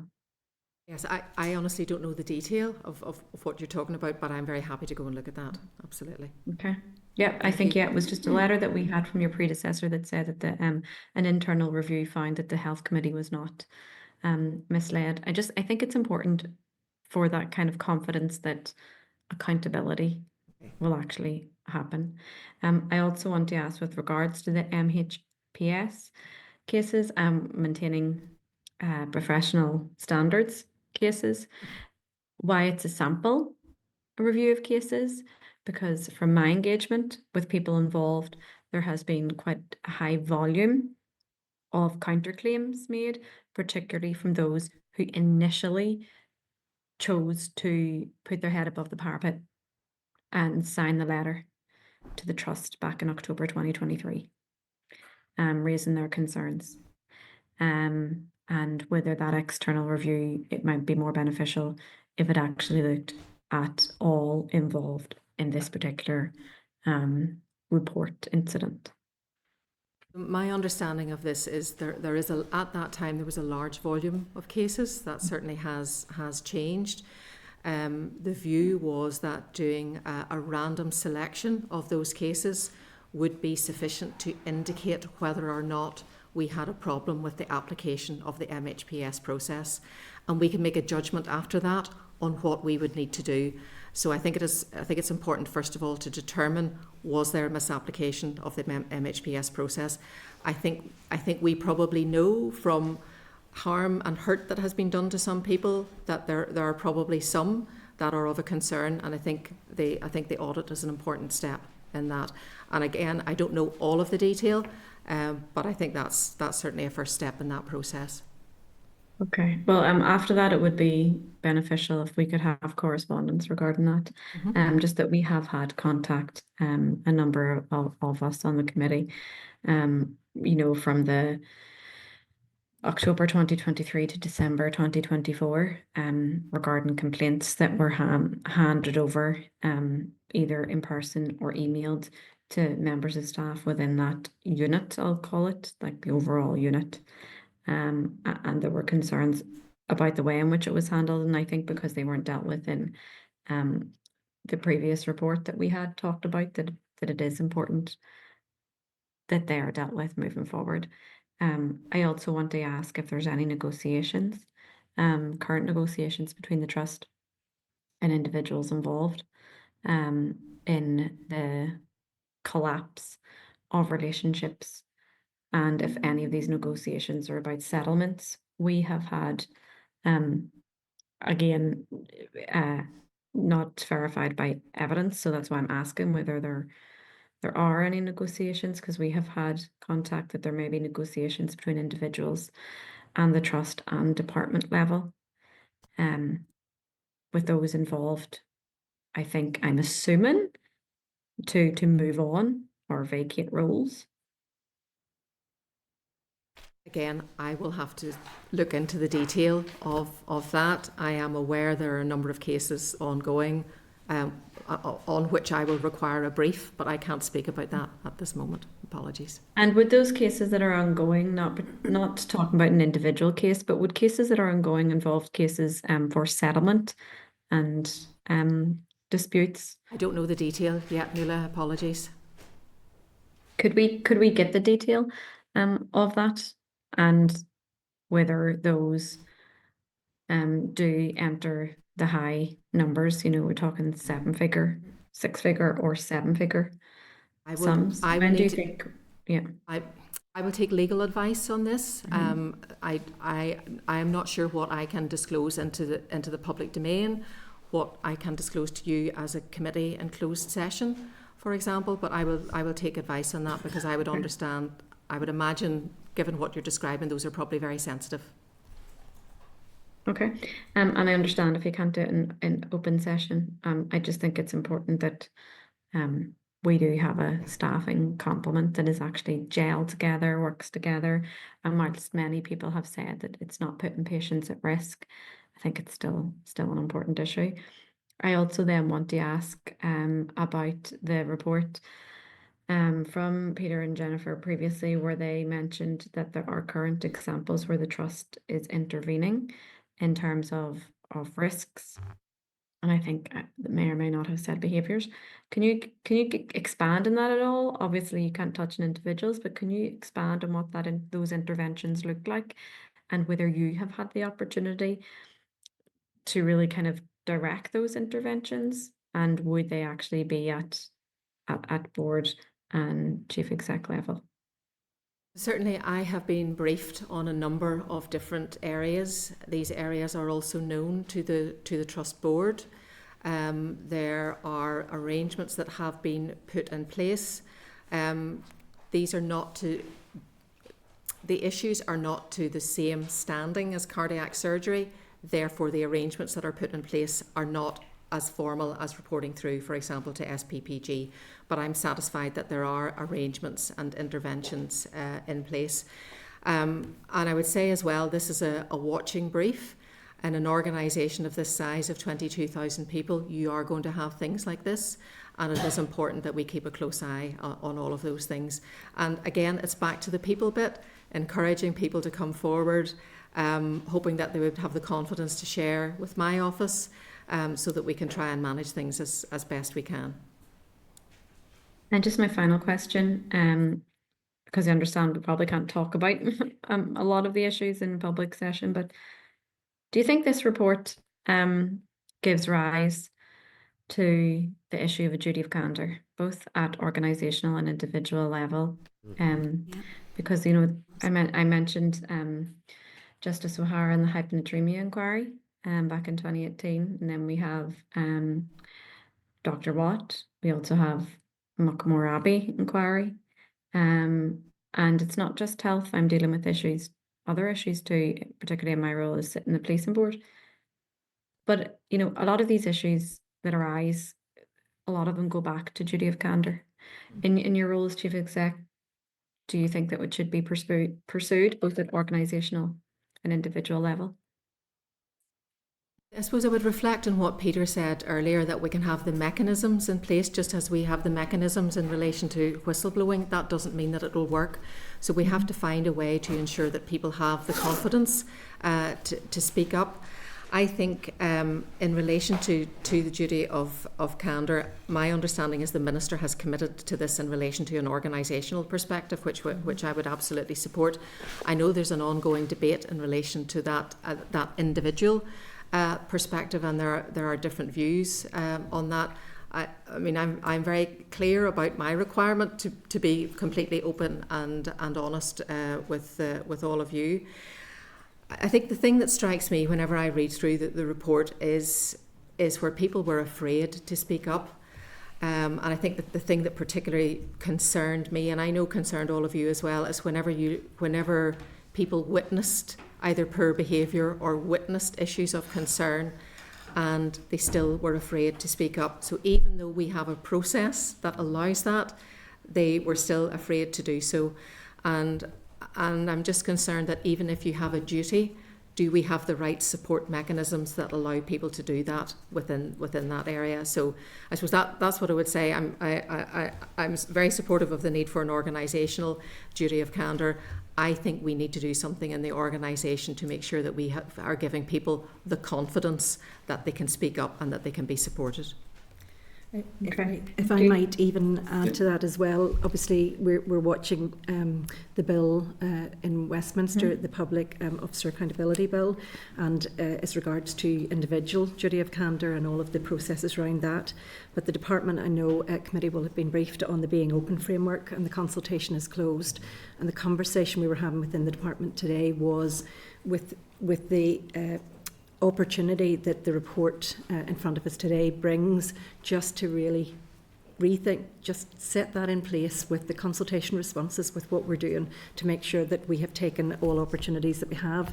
And the other thing that I would say, and it was something talking to some of my SPPG colleagues recently, not in regards to this, but as professional staff, many of us, I mean, I have a duty already within my professional career, so we have responsibilities, and that extends down to the individual. So as Jennifer's talked to the organisation, setting the landscape out so that you feel confident that you know the processes will work the way we intend them. There is still a personal duty on professional staff to ensure that you do this. It'll be supported by duty of candour at organisation level, duty of candour if it comes at individual, and the Being Open framework, I think, will help to bring a lot of this together. So there's a lot of work in this space, and I think the report allows us an opportunity to just set it in along with the responses that we've got to the closed consultation. I know policy colleagues will be considering that. And that would be great if that start, you know, the implementation of that coincided with the implementation of the Hillsborough law on the individual duty of candour, so that they can both work in tandem. But thank you very much. Thanks, Noah. Arlia? Yes, just quickly, and first of all, a very warm welcome into the constituency of Belfast. As a West Belfast MLA, delighted to have you in your new role, Jennifer. So congratulations, and I sincerely do wish you all the best with trying to oversee this critical piece of work. You've obviously come in at a very critical but timely point in time, you know, and hopefully you can make a change for the better in terms of where we are at the moment. But I'm just wondering, because obviously these issues have set in they've become embedded over a long period of time in terms of the bad culture, you know, how you follow process and how things are dealt with and managed. And I don't know, you know, would it be fair to say that some of it, even in terms of the processes, how they haven't been followed and how this bad sort of behaviour sort of crept in right across the trust, because you're talking about a lot of obviously individuals and people and departments, but also conscious that the health service has been under a lot of strain over the past number of years, and I'm even thinking about people that maybe would be taking up leadership roles and under additional pressure and strain, and can that impact and then how a person deals with their staff and deals with performance and all of those things. And I'm just not sure if there is any correlation around, you know, maybe the pressures that the trust has been under itself, and then in terms of how its staff and its leadership and its management have been able to respond and deal with things in the most effective way. So my question really is then moving forward and how you try and go about implementing the recommendations, which I know you obviously have to still discuss with your board and sign off on that. But what role do you, and I know Tracey has touched on it, but in terms of the role of the department and the SPPG, I do think it's important from the outset that as a trust that you are feeling supported from the outset to try and get a lot of this work over the line, short, medium and long term.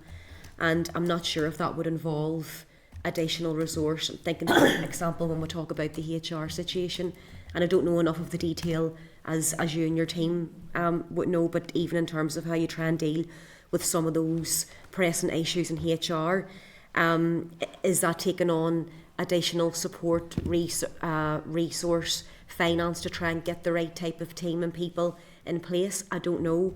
And I'm even thinking then about staff on the ground and, you know, even local team leaders right up to the more senior leadership positions. Jobs then obviously need to be doable for staff to carry them out, you know, in the proper way. And then is that a conversation even around how, you know, jobs are commissioned and roles are commissioned in the Belfast Trust as a local trust. So it's just maybe to get some feedback in terms of that with your conversations that you might be having in the time ahead with the department, with the SPPG, around how they might be able to practically, if there is practical ways in terms of resource or others, that they can support you really to try and get some of these recommendations off the ground. Mm-hmm. Thanks, Leanne. I'll maybe start, maybe Tracey might want to come in.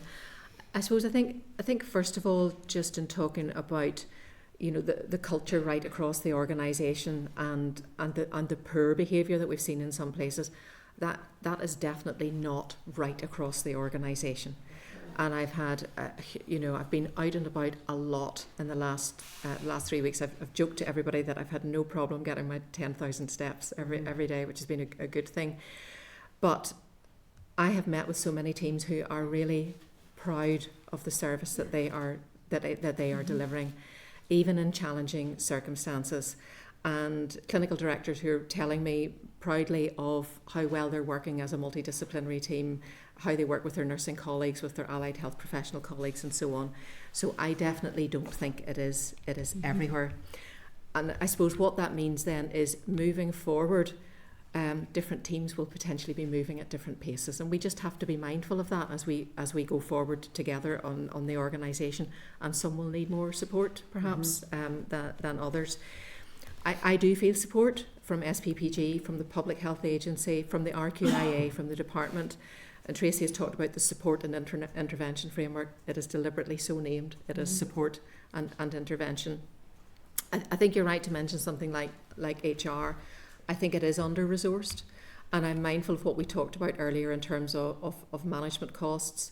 Belfast is hugely big and complex, and because it is delivering the regional specialties, there is a complexity there, and there is a volume there that obviously just doesn't exist in the other trusts. And of course we are health and social care, so we are delivering community services that are also regional services as well for the rest of Northern Ireland. So it is huge. And whenever we look at HR, In fact, this is the case for all trusts. There was a GIRFT report done into what are often called the back office functions, and it did find that HR was quite light. So if we are wanting to do this properly and support our managers properly, I think HR is one of the areas that we need to look at. And there is a specific expertise in the world of medical HR. And it's crying out to me through here that that's where some of the concerns have come from in relation to that specialist knowledge around medical HR and how we make that as robust as we can in the organisation. I am really mindful about the very challenging financial situation that we are all in. So I'll have to think carefully about the resource that is needed, but I do think resource is needed in some places to try and improve things. Okay, thank you. Thank you. And I suppose what I would add to that is that sometimes that conversation, and look, I spend a lot of my day worrying about the financial position and the pressures that we have. And I'm going to set that to the side in the next part, but sometimes not investing in the right places costs you more in the long run. And I think that that's what we have to balance now. What we've done to date in the support and intervention, the Minister was, when he calls a level 5, and this is the only time since we started it November last year, that there's level 5, it was very much about support. Even the report originally for the cardiac, that is a support. It's about being open and learning and understanding and not being frightened to look. But the sourcing of colleagues who are probably still behind me, if I don't turn around, Peter McBride and to Jennifer Hill, that's support. The support from Steve Livesey, who has continued from that support. We have been hopefully supportive and equally challenging. There have been a lot of challenging conversations as we push this forward. And but I have seen after the initial, probably what I think I would describe as a bit of a shock moment, and that was difficult for the team. I don't underestimate that. Been really challenging for such a public exploration of a lot of these matters, and we have to be mindful people needed a minute. Just to let that sit, but they've moved really on. I've had very good engagement. We've had challenging conversations, but they have moved on respectfully over the summer, and I think in a much better place than we started the summer in. I think that management skills, both Jennifer and I actually had a conversation that we think that we talk about leadership. But actually, sometimes what you need is good old-fashioned management and the confidence to take things forward and the advice when you need it. And I have worked in pressure teams, many of my jobs within health over the years, and it's about not losing your humanity when you have the tricky situations and knowing where you can get support when you need it. And often I rely on my HR colleagues and having conversations with my trade union colleagues and others even now. So it's about all of that confidence, and I think there's certainly something in it in complex organisations with the numbers and different professions of the employees that we have, it's not easy, and it's not something that we'll tick off and say it's done. Jennifer talked about constant gardening. It will need that in every successful organisation, and I was in the Northern Trust many years ago when that change was being brought through. It was something that was constant, and everybody understood it, and we all understood what we were trying to do together. I'm confident that Jennifer will be able to do that for the Belfast Trust, and we will be there to support and to challenge. That's our role, and to do that behind the scenes, but it's also that application across the system as well. You don't want another organisation to go the same if there are lessons that we can learn today. Thank you. Jennifer, Tracey, thank you very much for giving your time, and no doubt we will be engaging on this issue on an ongoing basis, so appreciate that. Thank you. Thank you. Okay, members, just moving on. So next item is the written briefing from the Department on the Maternity Review Report implementation. So I don't know if anybody has any comments on it. Danny, some of the questions, some of the issues are addressed. Do you want to go further than... I mean, we could go back, or we're going to continually get updates from them, aren't we?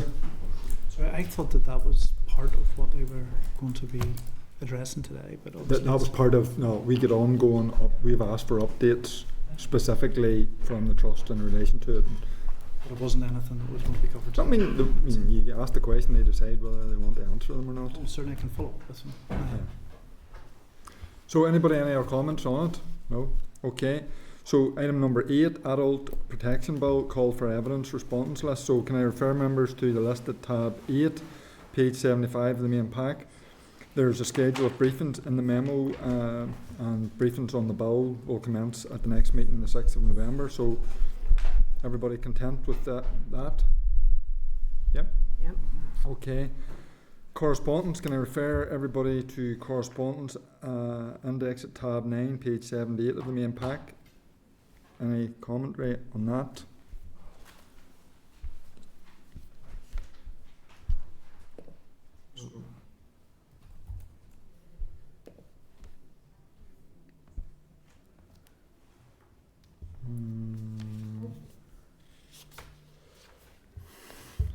Anybody any issues you want to raise? No? Okay, so we'll just, where everybody's content with the actions as identified. We've mentioned breast cancer now, a page I mentioned it earlier, so obviously we're all wearing our things. So, forward work programme, can I refer members to the draft forward work programme as tab 10 of the pack? Anybody any suggestions, comments, amendments in relation to that? No? No. All content? So there are a number of things there. I would draw people's attention to the visit to Fermanagh, so it's an all day thing, so hopefully we can have as many people present as possible. Okay, then. Sorry, what's wrong? Which visit? Sorry, I couldn't hear what you were saying. Oh, there. visit to Fermanagh, to the to Fermanagh, yes. the SWA, but we're doing other things. So, any other business? None. Date, time, place of next meeting, Thursday, Thursday, 30th of October, room 29, 2:30. November, Chair. It is the 6th of November, sorry. Sorry, this is 6th. Sorry, I knew it wasn't next Thursday, but 6th of November, sorry. I'm getting mixed up in my Octobers, and we're off next week. So. I'm just okay. Okay, members, we're now going to go into closed session.